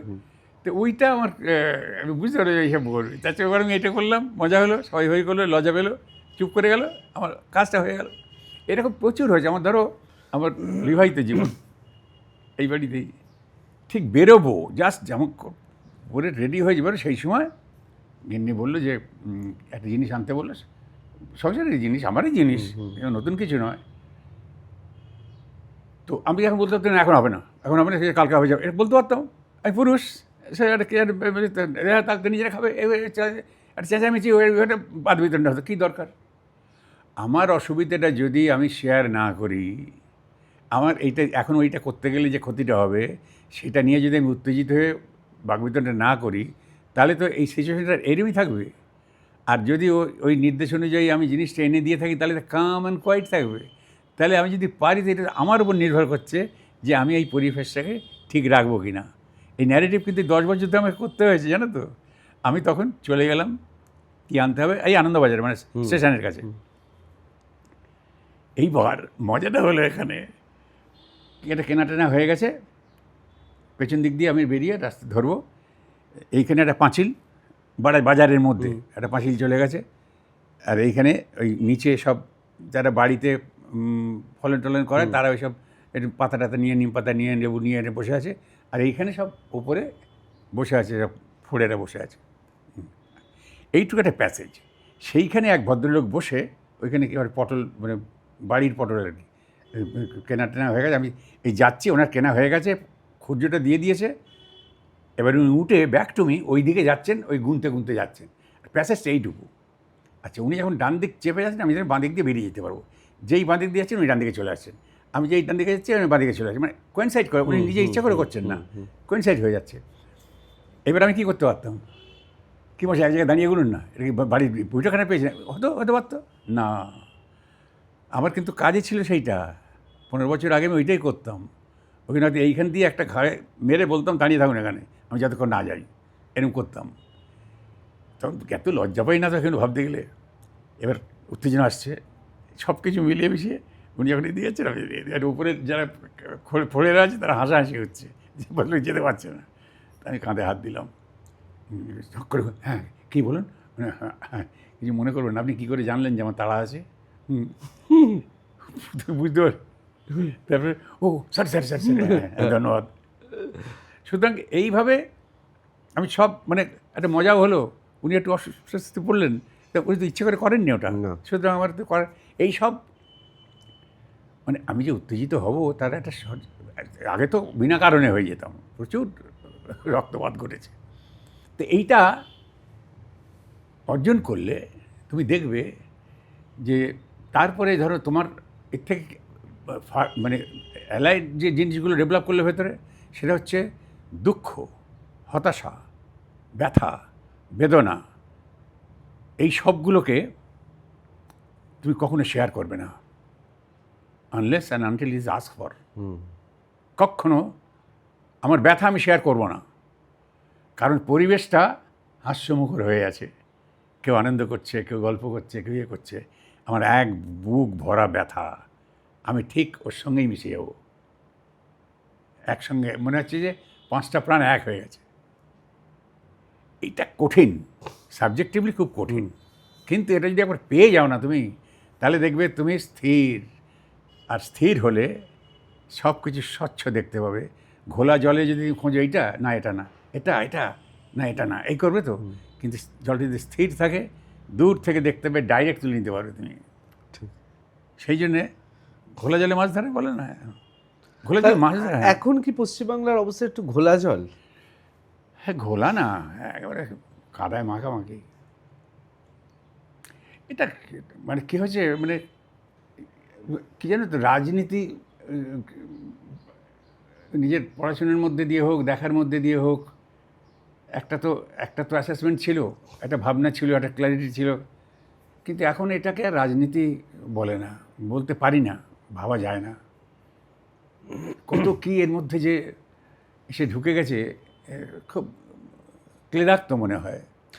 আমি একটা সরাসরি প্রশ্ন করি পরান্দা, আপনি খুব সুন্দর এবং যুক্তিসঙ্গতভাবে বুদ্ধিজীবী শব্দটা অনেকেই পছন্দ করেন না, অনেকে সেজন্য বিদগ্ধজন বলেন, কিন্তু সমাজে তো আমরা অস্বীকার করতে পারি না অরুণ মিত্রের মতো ব্যক্তিত্ব, শঙ্খ ঘোষের মতো মানুষ, বা আরও এরকম আমি অজস্র মানুষের কথা বলতে পারি, যারা একসময় আমরা কিভাবে চলবো, কি আমাদের পড়া উচিত, কি দেখা উচিত, এ নিয়ে আমাদের অনেক বেশি, তারা কখনো নির্দেশ দিয়ে যায়নি, কিন্তু আমাদের তারা সমৃদ্ধশালী করে তুলেছিলেন। এবং আমরা যখন 2011-তে দেখলাম নন্দীগ্রামের ঘটনা, সিঙ্গুরের ঘটনা, লালগড় একটা বিরাট অঞ্চল মুক্তাঞ্চল হয়ে যাচ্ছে, তখন বিদ্বজনেরা অনেক কিছু বলছেন। তারা বলছেন এই সরকারের এই মুখ, তারা বলছেন সিঙ্গুরে, নন্দীগ্রামের কথা, লালগড়ের কথা, এবং মানুষ কোথাও যেন তাদের কথাটারও খুব গুরুত্ব দিয়েছিল, যে এরা যখন বলছে তখন ঠিকভাবে চলছে না তো বাম। পরবর্তীকালে আমরা দেখলাম এই মানুষগুলো আর নেই, সবাই ফাঁকা। কোথাও কি আপনার মনে হয়েছে যে মমতা বন্দ্যোপাধ্যায়, আমার ব্যক্তিগত সাংবাদিক হিসেবে ধারণা, তিনি যেহেতু সুদূর প্রসারী এবং পশ্চিমবাংলার অন্যতম এবং গোটা ভারতবর্ষের অন্যতম শ্রেষ্ঠ রাজনীতিবিদ, তিনি বুঝতে পেরেছিলেন যে বিদ্বজনদের দিয়ে আমি বাঙালি মধ্যবিত্তদের আমি প্রভাবিত করে পরিবর্তনকে আরও সুগম করলাম, ক্ষমতায় এসে তাদের মাসোহারা দিয়ে, তাদের মধ্যে যারা কথা শুনবে না তাদের সেই রকম টিট ফর ট্যাট করে এই বিদ্বজন ব্যাপারটাই পশ্চিমবাংলা থেকে উড়িয়ে দেব। এক মহানায়ক পুরস্কার পাবেন মহাগায়ক, মহাগায়কের পুরস্কার পাবেন মহালেখক, এই করে বিদ্বজনদের হাস্যপদ করে, ফানি ক্যারেক্টার করে উনি ছেড়ে দিলেন। এবং তিনি শুধু বাম শাসনের অবসান ঘটালেন না, পশ্চিমবাংলার সুদীর্ঘ স্বাধীনতার আগে থেকে রেনেসা, যদি আমি বলে থাকি, রেনেসার পর থেকে এই পর্যন্ত সবচেয়ে বড় কাজ তিনি করলেন, বাংলায় বিদ্বজনেদের চিরতরে মুছে দিলেন মধ্যবিত্তের মানসিকতা থেকে। মানবেন? না, চিরতরে মুছে দেওয়া খুব কঠিন। আমিও ভাববো এটা হয়তো দীর্ঘদিন মানুষ এই অভিজ্ঞতায় অভিজ্ঞ হচ্ছে, ফলে এই ধরনের মন্তব্যের বেরোতে পারে মুখ দিয়ে, কিন্তু চিরকালের জন্য মোছা খুব কঠিন। কারণ মিথ্যা বা অভিনয় করে ভোলানো যায় মানুষকে, এ ব্যাপারে সন্দেহ নেই। 2.5 ঘন্টা মুগ্ধ করে রাখা যায়, তারপরে তার রেশ নিয়ে বাড়ি পর্যন্ত পথও হাঁটা যায়। কিন্তু তারপর নিজের কাজে যখন মানুষ ব্যস্ত হয়ে যায়, তখন ওটা এটা অর্জিত পাস, এটা এটা এটাই এই স্থানীয় মানে মেমোরির একটা কোণে সেটা পড়ে থাকে। ওটাকে সত্য বলে বাকি জীবনটা ধরে এগোনোর কোনো ইয়ে থাকে না। কারণ সত্য যদি কোনো দিন তোমাকে বিদ্ধ করে, তার লংজিভিটি আলাদা। আর মিথ্যাচার করে, যা নয় তাই করে তোমাকে সাময়িকভাবে উদ্বুদ্ধ করা যায়। ইতিহাসে এরকম প্রচুর সব ন্যারেটিভ আছে, তারপরে নানান রকম ইয়ে আছে, ওই মন্তব্য আছে। সেগুলো খুঁজে পেলে দেখবে এর সত্যতা খুঁজে পাওয়া যাবে। চিরকালীন জিনিস এদিন হতে পারে না। মিথ্যা দিয়ে চিরকালীন একটা জিনিস হতে পারে না। যেখানে যেমন আমরা এই যে ত্রুটি না থাকলে ওই 34 বছরের ওটা শেষ হবে কেন? ত্রুটি ছিল বলেই তো। তেমনি আবার এত তাড়াতাড়ি যে ত্রুটিটা মানুষকে নাড়া দিচ্ছে, আমাদের সকলের মধ্যে আলোচিত হচ্ছে, এবং যিনি করছেন তিনিও বোধহয় বুঝতে পারছেন যে একটু বাড়াবাড়ি হয়ে গেছে, আমার ধারণা আর কি। হ্যাঁ, কিন্তু ক্ষমতা তো অস্বীকার করতে পারা যাবে না। যে ক্ষমতা দিয়ে তিনি এই মানুষের এই কী বলবো, সাময়িক হোক বা চিরকালীনভাবে হোক, যে মনটা জয় করে নিয়েছেন যেভাবেই হোক, সেটারও তো একটা প্রশংসার দাবি রাখে। এবং সেটা কতটা সামাজিক লং রান প্রসেসে সামাজিক কতটা উন্নত হবে, কতটা উন্নতি হবে, কত কী হবে দেখতে পাচ্ছি তো। অর্থনীতি ভেঙে পড়েছে, শিক্ষা ভেঙে পড়েছে, সব কিছু এগুলো তো মানুষ উপলব্ধি করছে। কিচ্ছু করার নেই, যেটা হবার তা হবেই, এই ব্যাপারে কিচ্ছু করার নেই। মহাকালের নিয়মে যা হবার তাই হবে। পরাঙ্গা, যে রাজনৈতিক তত্ত্বে আপনি বিশ্বাস করেন, যে রাজনীতি দর্শনে বিশ্বাস করেন, বিধানসভায় তারা শূন্য, বামেরা, তা কোথাও মনে হচ্ছে না যে এই রাজনৈতিক প্রসঙ্গটা এখন আপনার কাছে খুব অস্বস্তিকর হয়ে ওঠে? অস্বস্তি কেন হবে? সব জিনিসের যে একটা শুরু আছে, শেষ আছে, আবার শুরু আছে। তো পথে ঘাটে তাদের মানুষ দেখছে তো, সেগুলো দেখানো হচ্ছে কম, কিন্তু হচ্ছে তো। কারণ তো এমন তো নয় যে তারা শেষ হয়ে গেছে, তারা আর মাথা তুলে দাঁড়াতে পারবে না, তা মানুষ দেখছে তো। এমন যে এককালে ছিল, সে আজ প্রায় এত বছর আগে তারা ছিল, এখন তাদের দেখতে পাওয়া যায় না। একথা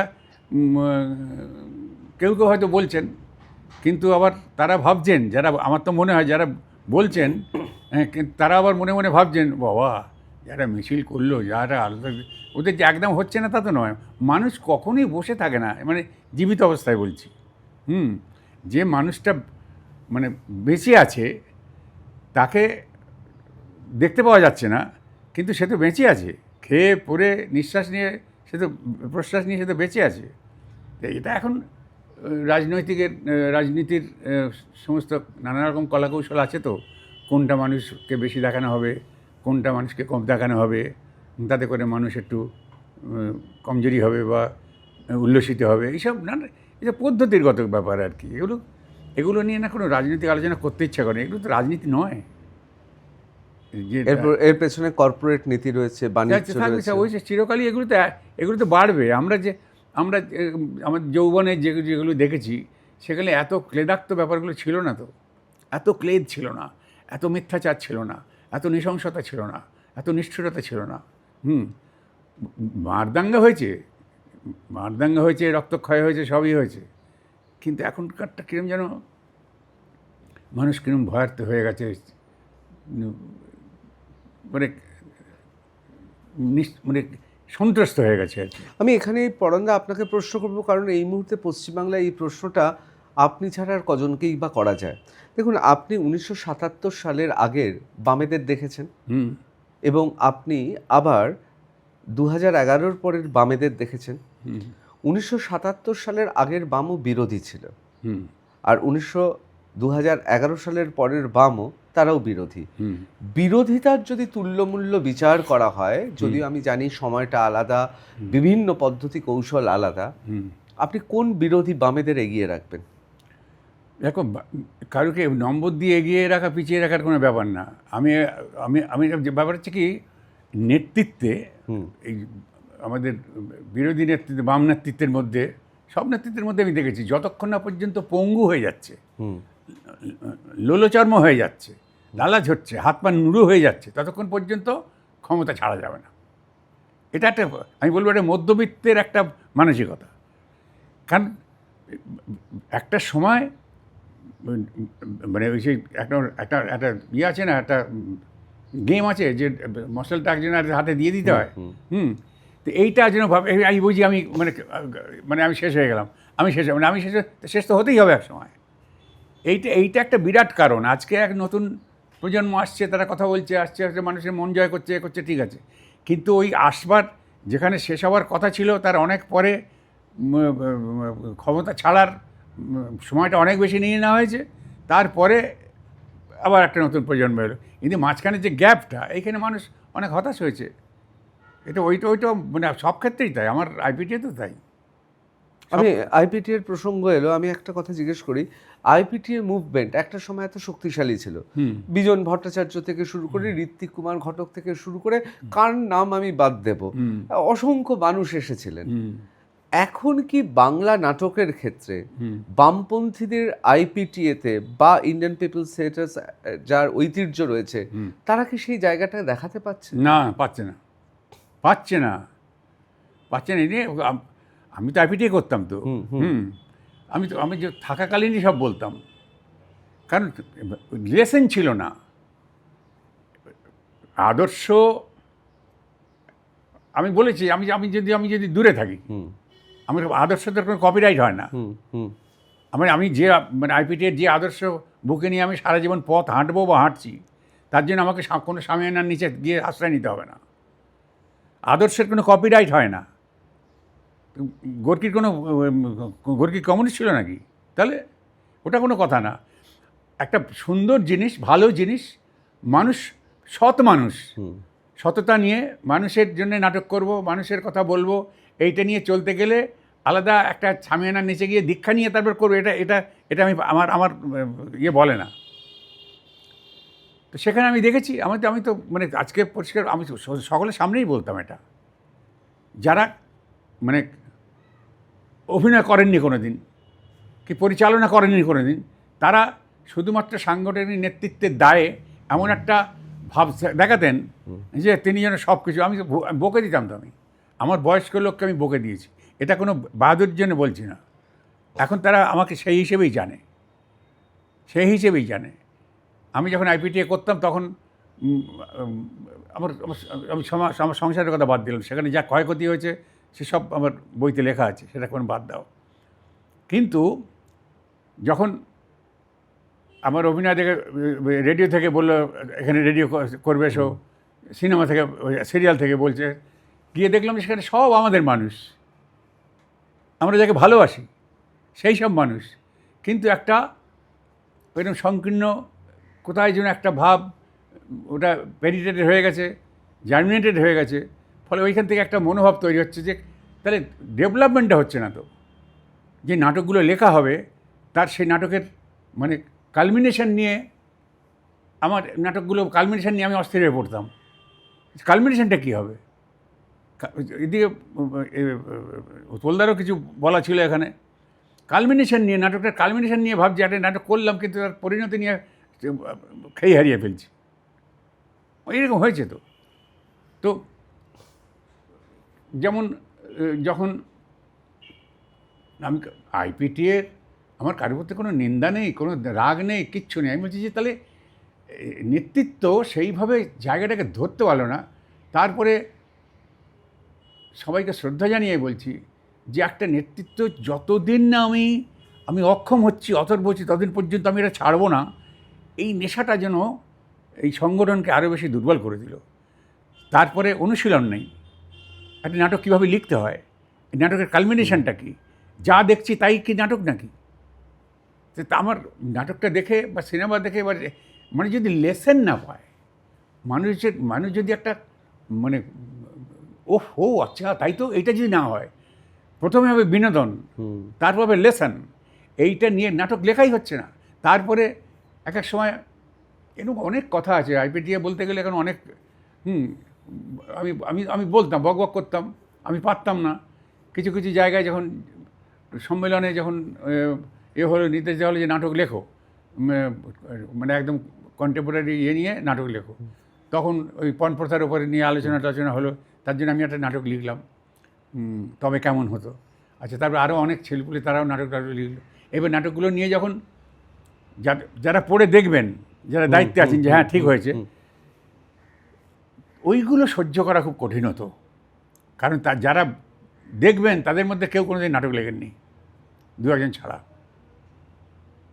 এবার যারা নাটক লিখেছেন তাদের মন্তব্য একরকম, আর যারা কোনোদিন নাটক লেখেনি এবং যারা নতুন নাটক লিখছেন তাদের প্রতি উপদেশ দেওয়ার বদলে বা উপদেশ দেওয়ার ভঙ্গিমায় বা উপদেশ হিসেবেই বলছেন এইটা ভেবে যে ভঙ্গিমাটা ব্যবহার করতেন, সেটা যে শুনবে সে আর কোনো দিন নাটক লেখার চেষ্টা করবে না।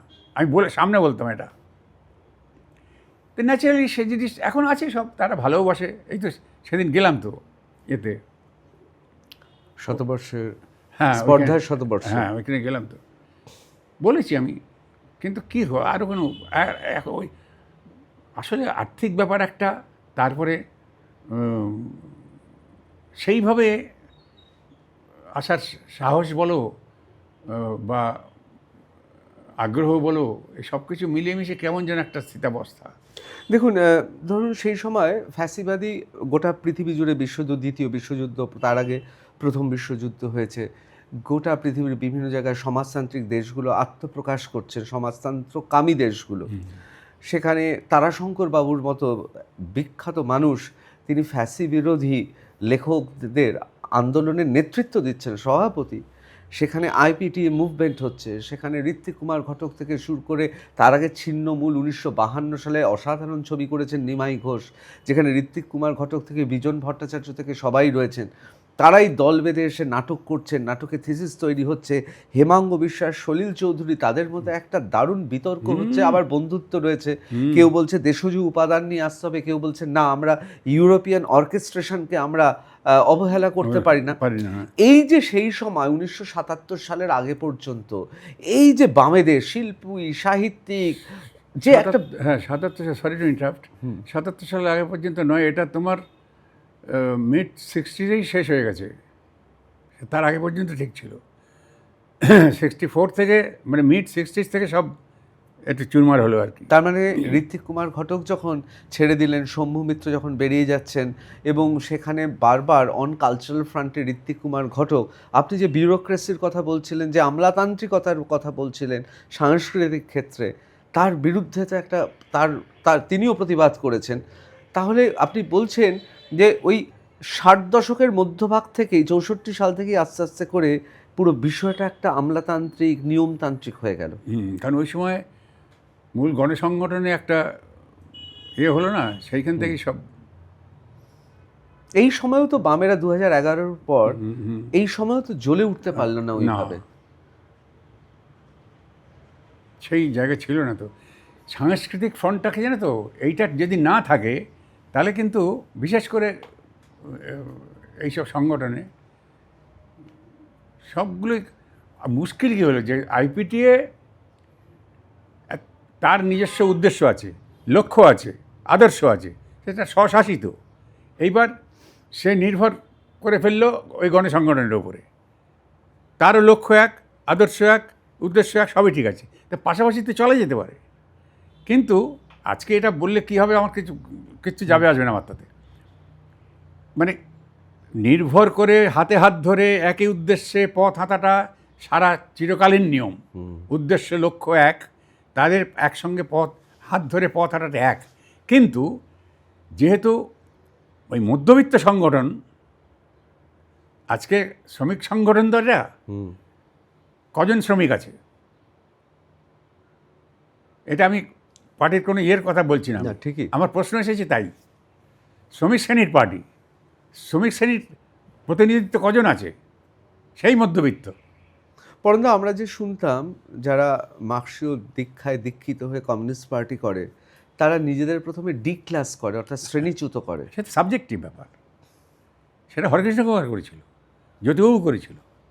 হরেকৃষ্ণ কুমারের সঙ্গে তো আমার মানে আমি রাত কাটিয়েছি শো করতে গিয়ে, ভাবতে পারবে না। খুব সাদা সিধা মানুষ ছিলেন। ও কোটিপতির ছেলে, কাঁধে একটা শান্তিনিকেতনী ব্যাগ, তার মধ্যে এক বান্ডিল বিড়ি, টুথপেস্ট, একটা লুঙ্গি, গামছা ইত্যাদি ইত্যাদি, একটা বই। শীতের রাত, বাইরে গেছি শো করতে, একটা নিউলি কনস্ট্রাক্টেড বিল্ডিং, সেখানে থাকতে দিয়েছে আমাদের। হরকৃষ্ণদাও আছে, আমাদের সব ছেলেপুলেরা আছে। তার মধ্যে একজন ছিল, সে মজার ছেলে ছিল আর কি। সব শুতে দিয়েছে, সবাইকে কম্বল টম্বল দিয়েছে, আমরা কম্বল নিয়ে গেছিলাম। তো হরকৃষ্ণদা শুয়ে আছে, গায়ে কম্বল দেওয়া হয়েছে, তার পাশে একজন শুয়েছে, আমাদের আইপিটিরই একজন, তার একটা কম্বল দেওয়া হয়েছে। সে আস্তে আস্তে এই হরকৃষ্ণদার কম্বলটাকে টানতে টানতে টানতে টানতে নিজের গায়ে নিয়ে নিয়েছে। তার পাশে শুয়েছিলাম, তো হঠাৎ মাঝখানে ঘুম ভেঙে গেছে আমার। হরকৃষ্ণ কোথায় গেল? পাশে শুয়েছিল। তাকিয়ে দেখি ওই নিউলি কনস্ট্রাক্টেড বিল্ডিং কোণের দিকে একটা থামের পেছনে এরকম দুটো হাঁটু আর মাথা এক করে এরকম বসে আছে, এরকম মেড়ি খাচ্ছে বসে বসে। রাত তখন 2:30 হবে। I couldn't help of tears. চোখ জল রাখতে পারেনি, কেঁদে ফেলেছিলাম। ঠিক একই জিনিস দেখেছিলাম, আর একজন ছিল বদ্রীপ্রসাদ। এইসব মানুষগুলোকে দেখে তখন ভাবা যায় তাহলে তো ঠিক পথেই আছি। এই আদর্শ নিয়ে যদি আমার অপমৃত্যু ঘটে তাহলে আমার আনন্দ আছে। কিন্তু পরে এই যে আইপিটিএ হাঁটছে, আর এই একটা মানে পার্টি আদর্শর একই আদর্শের সব হাঁটছে, কিন্তু হঠাৎ মনে হলো যে একে খবরদারি করা যায়, মানে এর উপরে এই খবরদারিটা আমি সহ্য করতে পারতাম না। কিন্তু তার মধ্যে অনেক ভালো মানুষ ছিলেন, অনেক ছিলেন, মানে যারা এগুলো মেনে চলতেন। কিছু কিছু আমার কেন বলছি এটা, আমি কলাকার শাখায় ছিলাম, সেখানে ওই বেলেঘাটা থেকে কে একজন ছিল, সে আবার লোকাল দলের সঙ্গে যুক্ত। এবার রিহার্সেলে আসবে, তাকে বলছে না আজকে মিছিল আছে, আজকে যেতে পারবে না। এগুলো আমি রিয়াক্ট করতাম যে ছেলে নাটক ভালোবাসে, সংস্কৃতি ভালোবাসে, তো তুমি তাহলে কী করছো? কিছু কিছু ছিল, লক্ষ্মীদের ছিল, তারা দারুণভাবে এই আইপিটি এটাকে দারুণ উৎসাহিত করতো আর কি। তাই আমরা ভীষণ ভালোবাসতাম তখন। আমরা খুব ওইসব মানুষ যারা সংস্কৃতিটা বলতেনই না, এমন অনেক ছিলেন সিটুর নেতা। আমি তো নিন্দা করছি না কারণ তখন ইয়ং তো, এরম গম্ভীর মানুষের এইটা না, এটা নিচের দিকে যায়, এরম হাতে বই ধরে, হ্যাঁ এরম ভাব, মানে সবাই আমাকে দেখো, আমি তোমাদের কৃপা করছি, এরম একটা ভাব। আর যেহেতু নাটক করতাম, ওই দৃষ্টিটা আমাকে খুব কষ্ট দিত আমাকে। ওটা ভালোবাসার দৃষ্টি নয়, যাদের দেখছেন তাদের প্রতি তার মানে স্নেহ, ভালোবাসা, মমতা কিচ্ছু নেই ওই দৃষ্টির মধ্যে আমি দেখতে পাচ্ছি। আমাকে দেখো দৃষ্টি ওটা, এবং চমকে যাও আমাকে দেখে, কারণ আমার হাতে একটা বই আছে, ইংরেজি বই, আমি পড়ি। এসব আমি এইভাবে ম্যানেজ করতাম এবং সবাইকে বলতাম। আমার আইবিটের রাজ্য সভাপতি, যে তাকেও মানে আমি অন্যভাবে বলতাম, কথা বলতে পারো না, ভীষণ ভালোবাসতাম, কিন্তু সে আদরের লোক ছিল আমার, সে আমাকে খুব আদর করতো। আর তুমি সবাই বসে কথা বলবে না, কারণ তোমার উচ্চারণ ভালো না, কথা বলতে জানো না, তত্তর করে বিচ্ছির কথা বলে, তোমার কথা কেউ বুঝতে পারে না, তুমি আইপিটির লোক হয়ে একদম মুখ খুলবে না 5 জনের সামনে, এন করে বলতাম। এই পড়ানো কী বলছে, দেখো এই কী বলছে, পড়ানো কী দেবে, এনুকে বলতে মজা জড়িয়ে ধরতাম। বুদ্ধদেব ভট্টাচার্য তো নাটক সংস্কৃতি, হ্যাঁ, নাটক করেছে, কবিতা লিখেছে, বিদেশি কবিতা অনুবাদ করেছে। ওই দুঃসময় নাটকটা তো অসুবিধা করেছিল, থিয়েটার সামনে অশোক মুখোপাধ্যায় করেছিল নাটকটা। সেদিক দিয়ে সব ঠিক আছে, কিন্তু কিছু কিছু জায়গায় সে থাকতেই পারে, অত বড় সংগঠন, কোথাও না কোথাও তো একটু থাকবেই। কিন্তু আমি যেগুলি দেখতাম, আমি ছটফট করে উঠতাম, একটু বেশি। আপনিও তো বুদ্ধদেব বাবুকে, মানে বুদ্ধদেব ভট্টাচার্য প্রাক্তন মুখ্যমন্ত্রীকে না করেছিলেন, উনি তো শোনেননি সিগারেট খাওয়ার কথা। হ্যাঁ, ও হাতে একটু হলদে হয়ে গেছিল। কোথাও কি মনে হলো বুদ্ধদেব ভট্টাচার্য এবং তার সঙ্গে সঙ্গে আরও অনেক নেতৃত্ব, যেমন গৌতম দেব, সুভাষ চক্রবর্তীর চলে যাওয়া, ওনারা ওদের এই যে শূন্যতাটা, এই শূন্যতাটাই গ্রাস করলো আরও বেশি কমিউনিস্ট পার্টি? হ্যাঁ, তাই তো হয় সংগঠনের যারা সুভাষ ছিল কি, সুভাষ ছিল এই জননেতা আর জনপ্রিয় নেতা, প্রচারে পরিচিত, আর নিজের দক্ষতায় পরিচিত, এইসব আছে তো। সেখানে সুভাষ তো 1 নম্বর। সুভাষ যখন যখন শান্তি মিছিল হতো আর কি 1 সেপ্টেম্বর, সব যেতাম তো দেখতে মাঝে মধ্যে। তো সুভাষের মিছিল কখন আসবে, সুভাষ ছিল আমার অনেক দিন, ওর দাদার সঙ্গে আমরা অভিনয় করতাম, নিরঞ্জন প্রাইভেট রোডে থাকতো। ও ওখানে যে কলেজটা আমাদের মতিঝিল, হ্যাঁ, ওখানে ও ছাত্র নাজিদ ওইখান থেকে প্রাইভেট রোডে থাকতো। সেই শুনেছি পুলিশে ঘিরে ফেলেছে রাত্রিরে, খুব পালিয়ে বেড়াতো। মাঝে মাঝে খাবার টাবার দিয়েছে রাত্রে, সেই পুলিশ ঘিরে ফেলেছে, সে পেছনের দরজা দিয়ে বাগজালের খাল আছে না, ওইসব সাংঘাতিক কী নেই সেখান থেকে পার হয়ে গেল। খুব টার্মালিং লাগে, লড়াকু, খুব লড়াকু। সেই লড়াইটা কি, বিরোধী অবস্থায় সেই লড়াইটা কি এখন দেখতে পাচ্ছেন বামপন্থীদের মধ্যে? না, সেটা কেন হবে? এখন শোনো, একটা কথা আমরা আলোচনা করবো, ঠিক আছে, কিন্তু যা ছিল না তার মধ্যে একই আদর্শ নিয়ে লড়াই করেছে একটা প্রাণ। এইবার যা ছিল না তা হয়েছে, তারই মধ্যে একই আদর্শ নিয়ে লড়াই করছে আর একটা প্রাণ। তাহলে ওই দুঃখটা সে এখানে কী করে পাবে? ওই কষ্টটা সে কী করে ভোগ করবে? এখানে কষ্ট ভোগ করার আর নতুন রূপে এসেছে কষ্টের রূপ। সুতরাং ওটা ঠিকই আছে। তবে সুভাষের পরিচিত, ও তো সকলের সঙ্গে একটা ওর ইয়েটা ছিল আলাদা, ওর ব্যাখ্যা ছিল আলাদা। এই যে ও তো ইয়েতেও গিয়েছিল, ওই পুজো মণ্ডপে বা মন্দিরেও যায়, সে জ্যোতিবাবু তো প্রণাম করেন করে। এতে কী হয়? একটা আমাদের মতো কিছু মানুষ থাকে, কমিউনিস্ট প্রণাম করছি, এই তো আমাদের ইয়ে। এতে এই যে যারা এগুলো বলেন তাদের ভেতরটা দেখতে পাওয়া যায় কী কী আছে সেখানে। আমি একটা ছবি করেছিলাম বাবা লোকনাথের। তখন তো যুবক, একটু বড়, তো সে পরিচালক আমাকে যেন ফোন করে বললেন যে এরকম লোকনাথের ইয়ে করতে হবে, তখন আমি রোগা ছিলাম আরও। আমাকে সে সাব্যস্ত করেছেন, আমি করবো না ওটা। কারণ তখন তো আমি ভাবছি লোকনাথ এইসব আমি কী করবো, যা বিশ্বাস করি না, ওইটা কাজ করছে ভেতরে। কিছু আদর্শগত ভাবনা, কিছু নিয়ম যখন বদহজমেই হজম হয়ে যায়, তখন তাকে রক্তে মেশার আগে পাম্প আউট করা খুব মুশকিল। তো যাই হোক, উনি করলেন, আমি করবো না। 3 মাস বাদে আবার ফোন করলেন, না। তারপরে ক্যামেরাম্যানকে দিয়ে ফোন করালেন, শক্তিদা, বিখ্যাত ক্যামেরাম্যান শক্তি ব্যানার্জি। আর না, সত্যি তুমি করো, এরকম করো না, আমি পারবো না। কেন না, অবশ্যই বলতে পারবো না আমি। তারপরে আবার ভদ্রলোক ফোন করলেন, এইভাবে ধরো প্রায় বছর ছুঁই, একটা বছর। তারপরে দেবিদা ফোন করলো। দেবিদা বাংলা ফিল্ম ইন্ডাস্ট্রি কেন, দেবী হালদার, হ্যাঁ, দেবী হালদার, হ্যাঁ, মেকআপ, অবশ্যই মৃণাল সেন থেকে শুরু করে সবাই আন্তর্জাতিক ইয়েও পেয়েছেন। অবশ্যই আমাকে ভীষণ ভালোবাসত। তো আমার বাবার চেয়ে হয়তো 1 বছরের ছোটো হয়ে আমাকে পরান্দা বলে ডাকতো। পরান্দা, এটা তুমি করো, এটা অনেক চেষ্টা করছে, ভদ্রলোকের চোখ ছলছল করছে, আর তোমাকে ছাড়া ও করবে না বলেছে। খুব খারাপ লাগলো তখন, ওইটা তো শুনলাম। আমি ঠিক আছে, তোমাকে ফোন করছি। কিছুক্ষণ বাদে ভাবলাম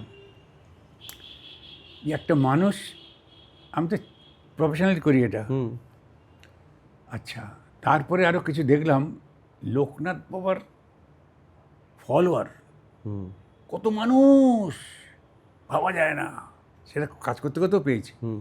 আমি একটা মানুষ, সে তো অ্যান্টি পিপল নয়, সে তো অসামাজিক নয়, সে একটা আদর্শে বিশ্বাস করে, মানুষকে ভালোবেসে, অগণিত মানুষ তাকে ভালোবাসে, তাহলে এই পৃথিবীটাকে ডুবিয়ে দেওয়ার জন্যে বা এই দেশটাকে নাস্তানাবুদ করে দেওয়ার জন্যে, এই দেশের ইকোনমিটাকে কুক্ষিগত করার জন্যে সে কি এইসব কাজ করছে? তা তো করছে না। না।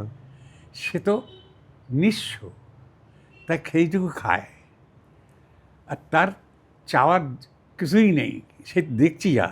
তাহলে তাকে এত মানুষ ভালোবাসে তো, তাহলে ওই চরিত্রে অভিনয় করতে আমি কেন করছি? ওই লোকটার ফিলোসফিকে আমি মেনে নিতে পারছি না বলে। কিন্তু মানুষের প্রতি ভালোবাসাটা ও তো অর্জন করেছে।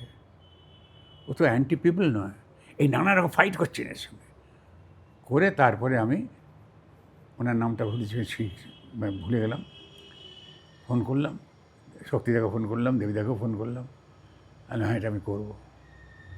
তারপরে করলাম। দেবীদা আমাকে মেকআপ দিয়ে দিয়েছিল, আমার ছবিটা ছাপিয়ে ক্যালেন্ডার বেরিয়েছিল।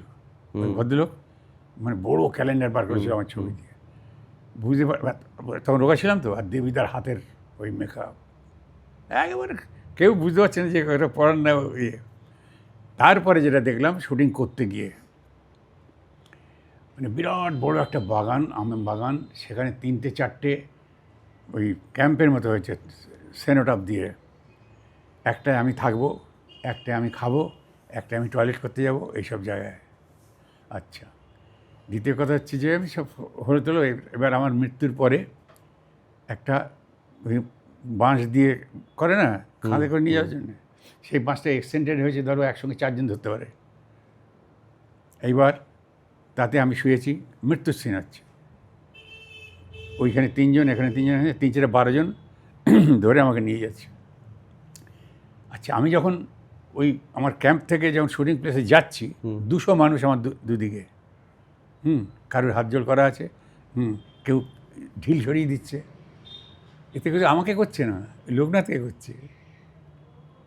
মানে লোকনাথ এই পথ দিয়ে যাচ্ছে, তারা পথ পরিষ্কার করে দিচ্ছে। তাহলে হলে ওই মানুষটার প্রতি এতগুলো মানুষের ভালোবাসা, তাহলে ওই মানুষটা এই মানুষগুলোকে কী দিয়েছে? বাড়িঘর করে দিয়েছে, প্রচুর টাকা দিয়েছে, কী দিয়েছে? তাহলে ভালোবাসছে কেন? এই প্রশ্নটা কিন্তু করতে পারবো না। আপনি ওই মানুষকে এত ভালোবাসছেন কেন? বুঝতে পারতাম না। 2-একজন থাপ্পড় মেরে দেবে হয়তো, এত ভালোবাসা তাদের। আমি দেখছি ইট ছড়িয়ে দিচ্ছে। তারপর গিয়ে বসছি, একটা চেয়ার 3 জন ধরে ফেলেছে আমাকে দেবে বলে, বুঝতে পেরেছি? আমি এগুলো তো রিড করছি তো, কী ভালোবাসে ওই লোকটাকে। এখন ভেবেছে ওই লোকটা আমি, কারণ আমাকে একদম ওই রকম দেখতে। তারপরে তো শুয়েছি যখন, সবাই হুড়মুড় করে এসেছে কাঁদ দেবে বলে। পরিচালক বোঝারি আছে, আমি সরো পুলিশ আছে, কিছুতেই সবাই কাঁদ দেবে। যাই হোক, ভাগ করে নেওয়া হলো। এবার তারা যাচ্ছে, আমবাগান দিয়ে গিয়ে একটা জায়গায় চিতা সাজানো হয়েছে, আমরা কাঠ দিয়ে সেখানে শোবো আমি। এবার যে যাচ্ছে, তাদের যে কী আনন্দ তুমি ভাবতে পারবে না। আনন্দে লাফাতে যাচ্ছে। তখন আমি ওপর থেকে বললাম, ভাই তোমরা এরকম করে যেও না, আমি হেঁটেই চলে যাবো শ্মশানে, তোমরা আমাকে নামিয়ে দাও, এখানে পড়ে মরবো এখান থেকে। এখানে বলেছে তো ও করে আসছে সবাই। এইবার গিয়ে চিতার শোয়ানো হয়েছে। এইবার আমার ওপরে একটা কাঠ দেওয়া হবে, সেই কাঠটা 3 জনকে ধরেছে খাবাত করে দিয়ে, ওইটা আমার বুকের উপরে ওরা দেবে। আমি ভাবছি যে এরপরে অতি ইয়েতে 4-5-6টা কাঠ আমার বুকের উপরে চাপিয়ে দেয়, তার মানে আগুন ধরিয়ে দিল, আমি আগুন ধরাবো, এরকম করতে পারে হয়তো। আমি এত ভাবছি মনে মনে, কী ভালো যে বেশি যে ভাবতে পারবে না। এবং ছবি তো প্রচুর মানুষ দেখেছিলেন। হ্যাঁ, এবং গ্রামগঞ্জে তো এই ছবি তো চলেছে, প্রচুর সপ্তাহ ধরে চলেছে। পরানদা, আমি আপনাকে পরপর 3টে প্রশ্ন করব। এই 3টে প্রশ্নর প্রথম দুটো প্রশ্ন অবশ্যই আমি আপনাকে সাংস্কৃতিক দিক থেকেই করব, কিন্তু তার আগে দুটো রাজনীতির প্রশ্ন করি। এই মুহূর্তে পশ্চিমবাংলায় সিপিএমের যারা লড়ছেন, বিকাশ ভট্টাচার্য থেকে, মীনাক্ষী থেকে, দীপশিতা ধর থেকে শুরু করে আরও অনেকে, সায়নদীপ, কোথাও কি মনে হয় যে এদের মধ্যে কারোর এইবার নির্বাচনে তারা যে লড়াই লড়ছে, আসলে লড়াইটা খুব নিষ্ফলা? কারণ গোটা সমাজ এখন দ্বিধাবিভক্ত হয়ে গেছে, হয় তৃণমূলের পক্ষে অথবা বিপক্ষে। সেইখানে দাঁড়িয়ে, যেখানে হিন্দু মুসলমান এই প্রশ্নগুলো বারবার আসছে, সেখানে দাঁড়িয়ে বামেরা এই মুহূর্তে, মানে সেটা মীনাক্ষীর যতই জনমোহিনী রূপ থাকুক না কেন, আদৌ কোনো কাজ দেবে না। হ্যাঁ, সেটা যদি মানুষ ভাবে, এ তো মানুষের ভাবনার উপর নির্ভর করবে। আমি তার এই কাজটা তো আমার না, রোজ আমি দেখে দেখে মাঠে ঘাটে পথে প্রান্তরে গ্রামে গঞ্জে গিয়ে মানুষ রিড করে, তাও সে রিডিং ঠিক হয় না। মানুষ যে কখন কী করবে কিচ্ছু হয় না, কারণ অনেক নানা রকম প্রলোভন আছে, ইয়ে আছে, শাসন আছে, এসব মিলেমিশে কী হবে কেউ তো বলতে পারে না। যতক্ষণ না হচ্ছে ততক্ষণ কিচ্ছু বলা যায় না, কিচ্ছু। কারণ এই তো এতগুলো বছর তো দেখা গেল, তো কিছু তো হয়নি। কোথাও কি আপনার মনে হয় না ভারতীয় জনতা পার্টি এই মুহূর্তে যদি পশ্চিমবাংলায় ক্ষমতায় আসে, তাহলে মহামতি লেনিন বলেছিলেন কাঁটা দিয়ে কাঁটা তোলা। হ্যাঁ, অনেকে বলেন বঙ্গে সেটা বুঝিলেন না মোহাম্মদ সেলিম। কিন্তু কোথাও আপনার মনে হয় না যে মানে একটা ফ্যাসিজম যদি তার চূড়ান্ত জায়গায় যায়, তাহলে বামপন্থীরা তারা আদর্শ নিয়ে লড়তে পারবে? কারণ তৃণমূল কংগ্রেস যে সমস্ত প্রকল্পের কথা বলে বা বিভিন্ন ক্ষেত্রে করেওছে, সেক্ষেত্রে বামপন্থীদের সঙ্গে বামপন্থীরা তাদের থেকে আলাদা সেটা বোঝাতে তো ব্যর্থ হচ্ছে কমিউনিস্ট পার্টি। কিন্তু যদি ভারতীয় জনতা পার্টি আসে, তাহলে বামপন্থীরা তারা তাদের যে আদর্শগত লড়াই, সেই মতাদর্শগত লড়াইটা লড়তে পারবে। এটা আপনার মনে হয় না যে এবার বামেদেরও উচিত ফ্যাসিস্ট শক্তিকে উৎসাহিত করা, যদি যারা তাকে ফ্যাসিস্ট শক্তি বলে? হ্যাঁ, ব্যাপার হচ্ছে যে ধরো আমরা এখানে বসে আলোচনা করছি, তো আমার ধারণা এই সিপিএমের মধ্যে এখনও অনেক বুদ্ধিদীপ্ত মানুষ আছে যাদের মগজ আমাদের চেয়েও ভীষণ ক্ষুরধার। তাদের ভাবনায় যদি এই ভাবনাটা এসে থাকে, আসেনি এটা ভাবতে পারছি না, না আসে যদি থাকে সেটাও ভাবতে পারছি না, বরং আমরা যদি ভেবে নিই যে চিন্তার কথা ভেবে বা যে সুফলের কথা ভেবে এই ধরনের ভাবনা প্রশ্ন তোমার মধ্যে এলো, এটা যে হয়তো দেখা যাবে যে দলের মধ্যে অনেক আগেই এই ভাবনা ভাবা হয়ে গেছে, জানি না কী করছে আছে। আমি এই ব্যাপারে কিছু বলতে পারবো না। আমার এখন যেটা হয়েছে, আমাদের যার জীবনের এখন তো জামিনে আছি আমি, তাই না? জীবনের জামিনে আছি আমি, জীবনের 8 ফুট বাকি। এখন এখান থেকে আমি আবার ভবিষ্যৎবাণী করে দিলাম, আমি কি ভবিষ্যৎবাণী করে দিলাম, হ্যাঁ এটা হতে পারে, এটা হতে পারে। আমার যতটুকু জানা আছে তার উপরে একটা বিভিন্ন ভঙ্গিমা নিয়ে, অতিমাত্রা বড়ি একটা ভঙ্গিমা নিয়ে আমি বলে দিতে পারি, হ্যাঁ আসলে কি বলে না, এটা দেখেই বুঝতে পারি যে এটা আর্টিফিশিয়াল, সত্যি নয়। হ্যাঁ, সেটা আমার মাঝে মাঝে অ্যাক্টিং করে দেখাতে ইচ্ছে করে। যারা একটু অন্তঃশ্বাস শূন্য বা ইয়ে, কিন্তু ভাবনা তো মানুষ, তোমার আমার ভাবনা তো আমাদের বিচলিত করে কোথায় বা আন্দোলিত করে কোথায়, যে আমরা এইটা যদি সত্যি হতো তাহলে আগামী দিনটা কি সুন্দর হবে, এই ভাবনা নিতে হয়, এই স্বপ্ন নিয়ে তো হয়। তো সেটাকে সম্মান জানিয়ে বলছি আমি, যে আমরা যখন এরকম ভাবছি তখন দলে কি এমন কেউ নেই আমাদের একটু ভাবনাগত দিক দিয়ে একটু সমৃদ্ধ, তারা এই ভাবনাটা ভেবে যদি এটাকে, আমরা তো ভেবেই খালাস, এবার তাই এটাকে কার্যকরী করার জন্য তারা যদি একটু পদক্ষেপ নেয়, তাহলে আগামী দিনে আমাদের এই ভাবনাটা একটু সার্থক হতে পারে। এইরকম ভাবনা নিয়ে আমরা এখন তৃপ্তি থাকতে পারি, এছাড়া আমাদের কিচ্ছু করার নেই। কারণ আমরা তো এখন উপদেশ দিতে যেতে পারবো না, তুমিও পারবে না, আমিও পারবো না। আমরা একটু ওয়েট অ্যান্ড অবজার্ভ। আমি এবার একেবারে সরাসরি প্রশ্নে চলে যাচ্ছি। 3টে প্রশ্ন। 1, সত্যজিৎ রায়ের কাছে আপনি গিয়েছিলেন, পরবর্তীকালে সত্যজিৎ রায় আপনাকে অভিনয় করার জন্য ডেকেছিলেন। পরাণ বন্দ্যোপাধ্যায় অভিনয় কি করা হলো না, তার কারণটা কি এটা একটা কারণ, প্রবল অভিমানে আর সত্যজিৎ রায়ের কাছে ফিরলেন না? না, শুধু অভিমান ছিল আমার, সেটা ছিল, কিন্তু একটা কারণ কি, উনি আমার তো খোঁজ পাননি।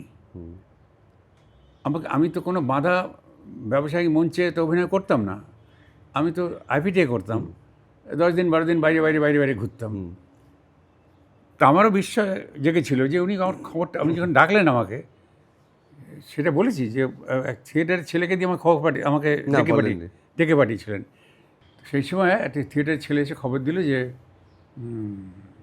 প্রাণদা খবর পেয়েছো, তোমাকে মানিকদা খুঁজছে। তো আমি 10 থেকে 15 সেকেন্ডের মতো একটু ব্ল্যাক আউট হয়ে গেলাম, ওকে বসতেই বলতে ভুলে গেলাম। তারপরে না পাইনি, বলে তুমি আজকে গিয়ে সমিতিদের সঙ্গে দেখা করো। সমিতিতে তখন ওই বিজন থিয়েটারে বিবাহ বিভ্রাট হচ্ছিলো বোধহয়। তো আমি পরের দিন গিয়ে দেখা করলাম, বলে হ্যাঁ মানিকদা খুঁজছে, গিয়ে কালকে গিয়ে বাবুর সঙ্গে দেখা করো। তো আমি তখন চাকরি করছি, 9-এ স্প্যান্ডিস্টে কাজ করি তখন। করে বাড়ি চলে গেলাম, বাবুর সঙ্গে দেখা করলাম।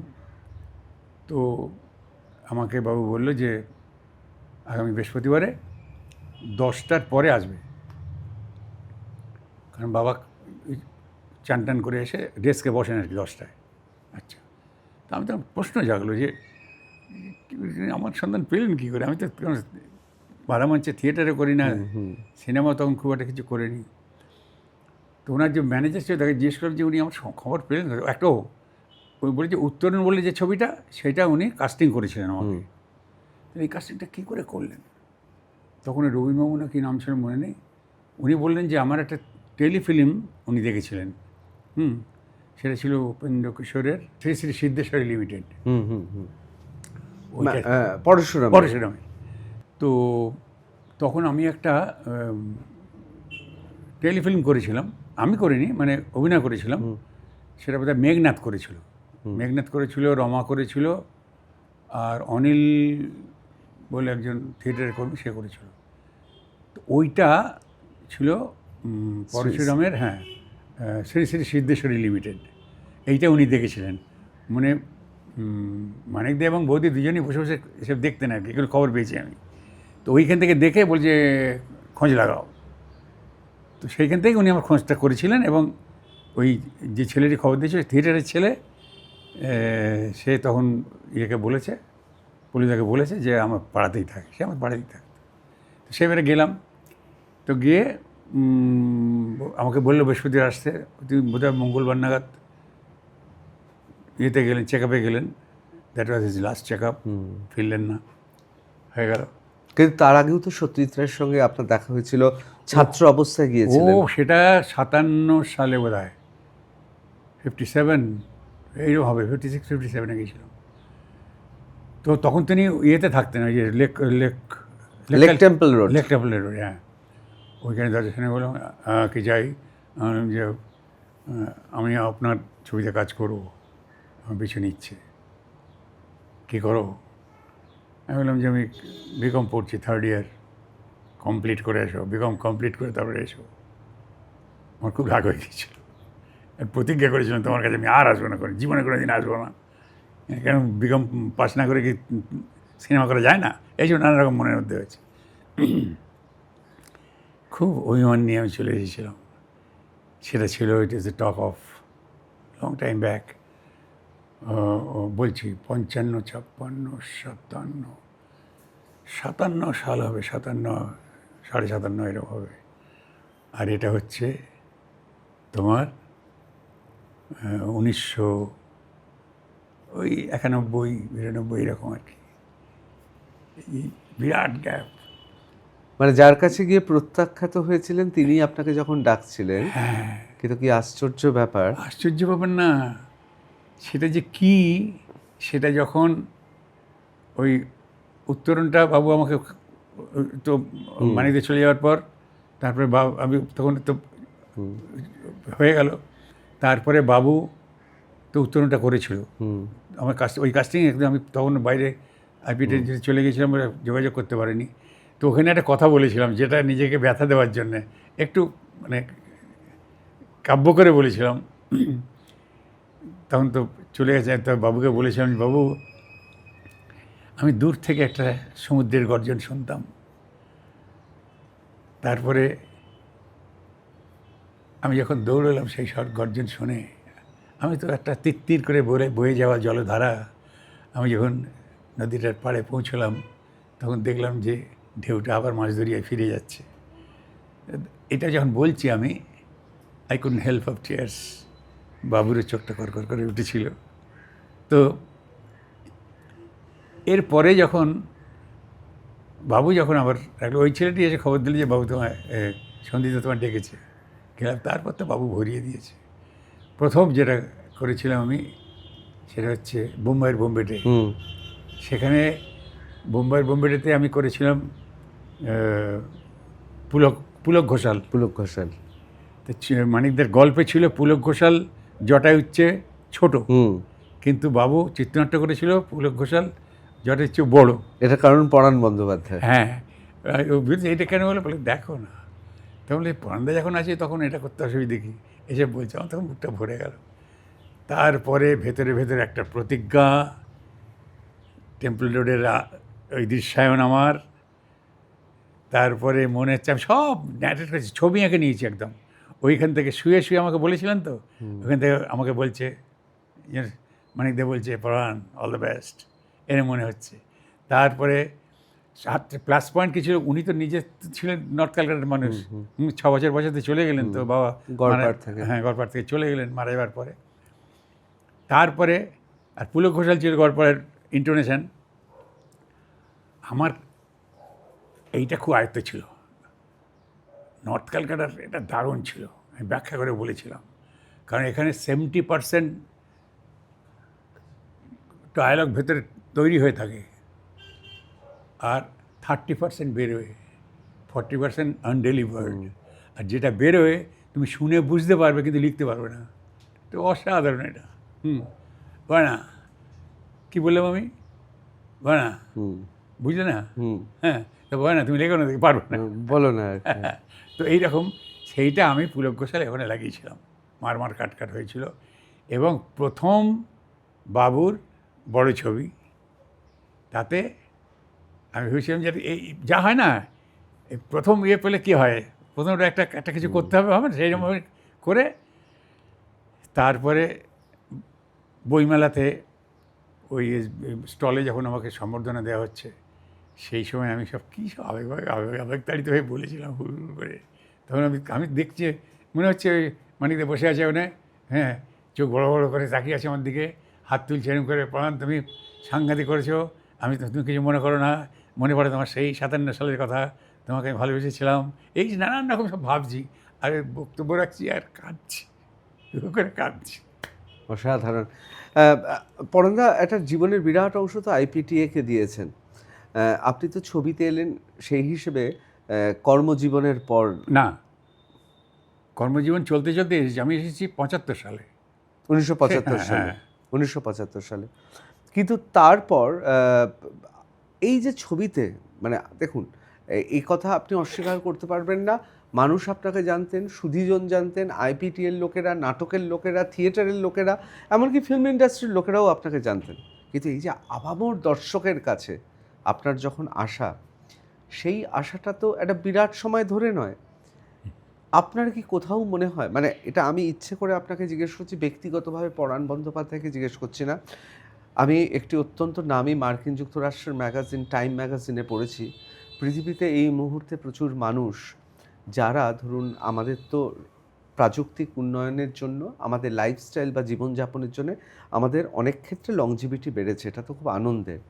সুতরাং পরাণদা, আপনার বয়সী তো আরও অনেক মানুষজন দেখবেন বা তারা রয়েছেন, কোথাও কি মনে হয় যে আসলে বয়স নয়, আসলে বোধহয় এই যে আপনার যে এই যে জীবনে বেঁচে থেকে কাজ করার আনন্দ প্রতিনিয়ত বাড়ছে, আমাদের থেকেও আপনি বেশি পরিশ্রমী, এইটা আপনি কিভাবে দেখবেন? এইটা যারা ধরুন রিটায়ার করেছেন, আমি এরকম অনেককে জানি, আমি আমাদের পাড়াতে একজনকে জানি, অত্যন্ত তিনি খুব কর্ম উচ্ছল মানুষ ছিলেন, রিটায়ারমেন্টের কয়েক বছরের মধ্যেই তিনি চলে গেলেন। হ্যাঁ, অনেকে বলেন তিনি বিষণ্ণ হয়ে পড়েছিলেন কাজ না করতে পেরে। এই জায়গাটা আপনি কি বলবেন? এটা তো একটা সামাজিক কর্তব্য, কারণ অনেক মানুষ আছেন এখন। হ্যাঁ, এবার সামাজিক কর্তব্য পালন করার চেয়ে এটা আমার অনুভূতির কথাটা বলতে পারি। সেটা হচ্ছে কি, দেখুন, আমি যদি না জন্মাতাম তাহলে মৃত্যুর কোনো প্রশ্নই নেই। কিন্তু যে মুহূর্তে আমি ভূমিষ্ঠ হলাম, ইনএভিটেবল হয়ে গেল ওটা। তাহলে যেটা ইনএভিটেবল, সেটা আমি আমার এই যে শর্ট স্প্যান অফ লাইফ বলে তো, এর মধ্যে আমি ওর কথা ভাবতে যাবো কেন? আমি তো যতদিন বাঁচবো শুধু জীবনের কথা ভাববো, জীবনের কথা ভাববো, জীবনের কথা ভাববো। এরপরে আমার আর একটা ন্যারেটিভ আছে, আমি একটা গল্প সাজিয়ে নিই। সেটা হচ্ছে যে পরাণের সময় হয়ে গেছে, যম বলল দুধকে যে যাও, হাজির হয়ে যাও। তো এটা ওদের নিয়ম আছে যে বেশি লোকের মাঝখানে থাকলে ওরা আসতে পারে না। ওরা নিজেরাই বলেছে যে স্যার অত মানুষজন, ঠিক আছে, যখন একা থাকবে ভাবনা চিন্তা করতো সেই সময় যেও। যারা আমরা অভিনয় করি বা শিল্পের মধ্যে আছে, গান বাজনা নিয়ে, নাটক নিয়ে, ছবি আঁকা নিয়ে যারা আছে, তারা ইমোশনালি একটু অন্যরকম, তাদের ইমোশনটা অন্যরকম। তাদের ব্যথা, দুঃখ, হতাশা এদের তাড়াতাড়ি ছুঁয়ে ফেলে। কারণ তারা যদি কোথাও একটু ডেপ্রাইভড হয়, তারা ভীষণ হতাশা হয়ে যায়। আমার চোখে দেখা আছে, আমার চোখের সামনে দেখা আছে যে ফার্স্ট হয়েছিল ছবি আঁকতে, তাকে সেকেন্ড করে দেওয়া হয়েছিল বলে মাথাটা খারাপ হয়ে গেল, পরবর্তীকালে ভালো হয়ে গিয়েছিল। তো এই যে যারা একটু এই সৃষ্টিশীল, যারা ছবি আঁকে, গান গায়, যারা সৃজনশীল, তাদের না এই হতাশাটা তো বড় তাড়াতাড়ি তাদের কবজা করে ফেলে। যে 2.5 ফুট 3 ফুটের মধ্যে তারা ঘুরঘুর করে, যে কখন সে একটু মনটা ভেঙে পড়বে, হুট করে ভেতরে ঢুকে পড়বো। এটা আমার ব্যাখ্যা। আচ্ছা, এইবার যদি অনেক মানুষের মাঝখানে থাকা যায় আর গম্ভীর নয়, হাসি, মানে উল্লাস, মজা, গল্পের মধ্যে নিত্য নতুন আবিষ্কার, কথার ও তাই, আরে আচ্ছা, আরে দেখ তো, এই যে দেখবে কথার মধ্যেই ভাববে যে ভেতরে তোলপাড় হচ্ছে, আনন্দ হচ্ছে, এখানে কোনো বিতৃষ্ণার কোনো ব্যাপার নেই, হতাশার কোনো ব্যাপার নেই। এই দাদা আজ পরে হবে, যাও। তারপর কী হলো, এই আমার করি না অনেক সময়, এত আকর্ষিত হয়ে গেছি যে দাদা ও ওখানে পড়ে গেছে, তেল লাগিয়ে দাও। হ্যাঁ, তারপরে ও এই করি না আমরা সময়, মাঝে মাঝে লোকটা বোধহয় নিষ্ঠুর, পাগল এরকম ভাবা হয়। কিন্তু এই পাগলামি তাকে বাঁচিয়ে রাখবে অনেক দিন। আমি বেঁচে থাকি এই জন্যে, মহাকালের নিয়মে এখন তো জামিনে আছি। আমি তো জামিনে আছি, কেস চলছে, রায় হবে, মেনে নেবো, ঘরে ঢুকে যাবো, কী আছে। কিন্তু যারা এসে অপেক্ষা করছে আমার জন্যে, পাত্তা দিচ্ছেন না। পাত্তা দিচ্ছি নাকি? আমি তো ওদের একটা অবস্থা দেখে আমি আরও বিহ্বল, যে আমি কথা বলছি, আমি দেখছি মৃত্যুর চোখে জল, কী আনন্দ আমার, ওরা কাঁদছে, কখন রেহাই। আর ওখানে গিয়ে কৈফিয়ত দিতে হবে তো, এতদিন কী করছিলে, বলে পাচ্ছিলাম না, এই কান্নাটা তার জন্য ওদের চোখে জল এসে গেছে, আর আমার আনন্দ ওদের চোখে জল দেখে।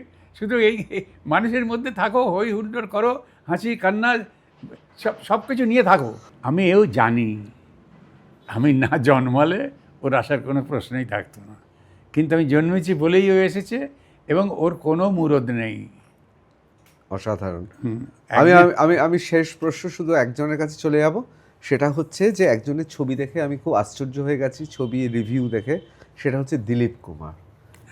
দিলীপ কুমারকে আপনার খুবই দারুণ, ছোটোবেলা থেকে ছবি দেখেছিলাম, সব ছবি দেখেছিলাম।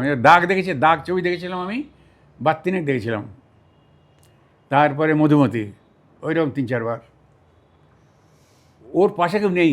মাঝে শত্রু ছবিতে বোধহয় আমাদের বচ্চন সাহেব সে পাল্লা দিয়েছিল, কখনো কখনো দিলীপ কুমারের থেকে 2 নম্বর বেশি পেয়ে গিয়েছিল মৃত্যুর দৃশ্যে।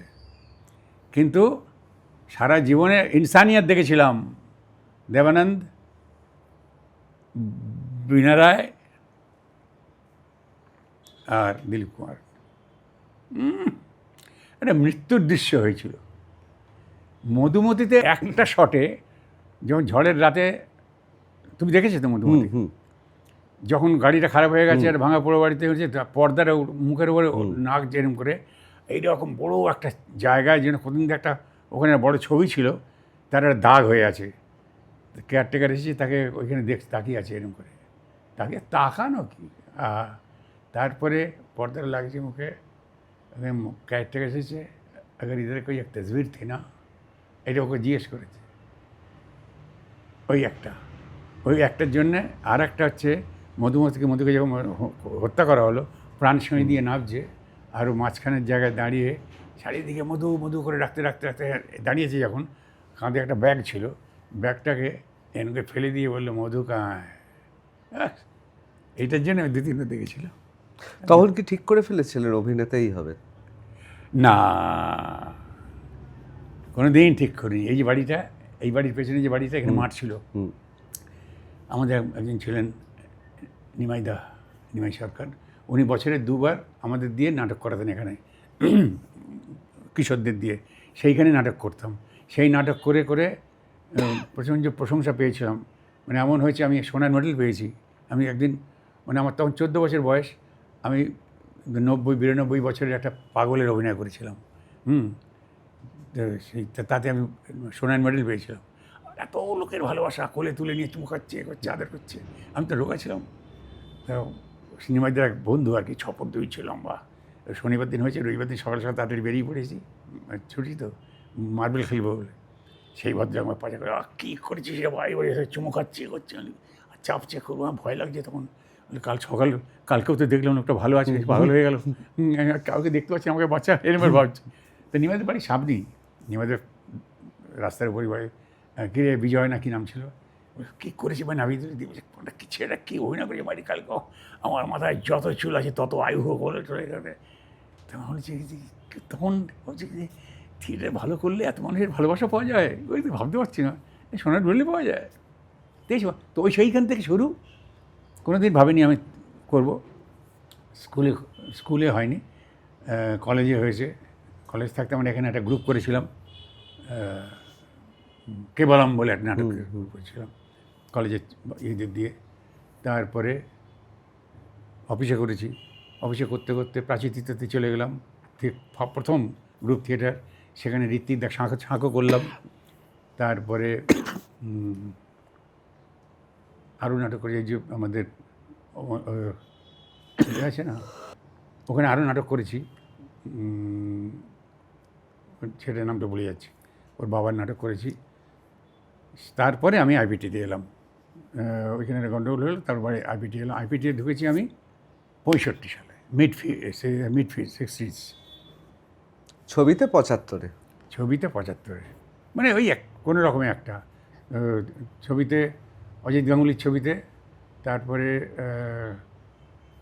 আমাদের অঞ্জনের একজন ইয়ে ছিল, অ্যাসিস্ট্যান্ট ছিল, তার একটা ছবি চেনা আছে না। তারপরে অজিতদার আর একটা ছবিতে করলাম, অজিতদার 2টো ছবিতে করেছিলাম, চেনা অচেনা। চেনা অচেনা হচ্ছে ওই ছেলে, আর এটা হচ্ছে বিচার। তারপরে এগোতে লাগলো আমার শেষ প্রশ্ন, শেষ দিন পর্যন্ত থিয়েটার না ফিল্ম, না দুটোই? থিয়েটার। ফিল্ম তো ভাতের জন্য, কিন্তু অভিনয়টা আমার, সিনেমাই হোক আর থিয়েটারই হোক, অভিনয়টা আমি এগুলো তোমার প্রশ্ন না করলে বলতে বাধ্য হচ্ছে এই জন্যে যে সব সিনেমার যে অফারকে আমি গ্রহণ করছি তা নয়, কিন্তু ঠিক, সব স্ক্রিপ্ট আমি পছন্দ হয় না। তাই বলে তাদের খারাপ লাগে, তাদের শুভকামনা করি, সব কিছুই করি। আবার এমনও হয়েছে যে গল্পটা শুনলাম বা ভালো লাগলো, চিত্রনাটক দেখলাম যে না এর আমি পারবো না। আমি অভিনেতা যদি সংলাপ উচ্চারণ করে আনন্দ না পায়, তারপরে তুমি যে গল্পটা করেছো, এই যে কালমিনেশনটা, এটা ভুল মেসেজ চলে যাবে দর্শকের কাছে, ওটাই পারবো না। কেন, তাতে কী হবে, এর প্রশ্ন। আমি শোনো বাবা, তোমাদের সামনে এটা বলতে আমার ইচ্ছা করছে না, কিন্তু প্রশ্ন যখন করে ফেলেছে আমাকে বলতে হবে। আমার প্রেমটা সরস্বতীর সাথে, সরস্বতীর ঘরে আমি যাই, সরস্বতী আমার ঘরে আসে, সুতরাং আমাদের দুজনের প্রেম পরস্পরের। যেহেতু লক্ষ্মী সরস্বতীকে ভীষণ ভালোবাসে বোন হিসেবে, সে ওই দিদিকে আমি ভালোবাসি বলে না, সে আমার ঘরে আসে, আমি লক্ষ্মীর ঘরে যাই না। কিন্তু তোমরা এটা করতে যাও না, কারণ তাই লক্ষ্মী যদি এখন জানতে পারে না যে সরস্বতীর সঙ্গে ফ্ল্যাট করছো, তাহলে জীবনে ওই যে মুখ ফিরিয়ে নেওয়ার, জীবনে কোনো মুখ ফেরাবে না তোমার দিকে। বাহ, পরানদা অসাধারণ লাগলো। মৃত্যুর চোখে জল থাকুক। আর আমরা শুনতাম প্রত্যেকটা মানুষ তার মুখোশ থাকে, মুখোশের চোখেও জল থাকে। গোটা পৃথিবী জুড়ে শেক্সপিয়ারই বলে গেছেন, যার ছবি আপনার ঘরে জল জল করছে মার্কসের পাশে। আরও অনেকের ছবি রয়েছে, সত্যজিৎ রায়, ঋত্বিক ঘটক, মৃণাল সেন, দিলীপ কুমার, অসংখ্য মানুষকে আপনি ভালোবেসেছেন। আমার আপনার সঙ্গে কথা বলে মনে হয়েছে একজন ভালো অভিনেতা, একজন ভালো মানুষ, আসলে তিনি ভালোবাসার প্রত্যাশী। এই ভালোবাসাতেই আপনি আমাদের সঙ্গে দীর্ঘদিন ধরে আমাদের ভালোবাসার জায়গায় আপনি আপনার কাজ করে যান। অসংখ্য ধন্যবাদ টাফটকে আসার জন্য। হ্যাঁ, কিন্তু তোমার এই কথার পরে এই কথাটা না বলে তো আমি পারবো না। ভালোবাসার মতো বড় অস্ত্র পৃথিবীতে আজ পর্যন্ত তৈরি হয়নি, এত বড় অস্ত্র তৈরি হয়নি, আর ভালোবাসার কোনো বিকল্প নেই, এটা বলতে পারি। হ্যাঁ, উদাহরণটা দেবো না এখন।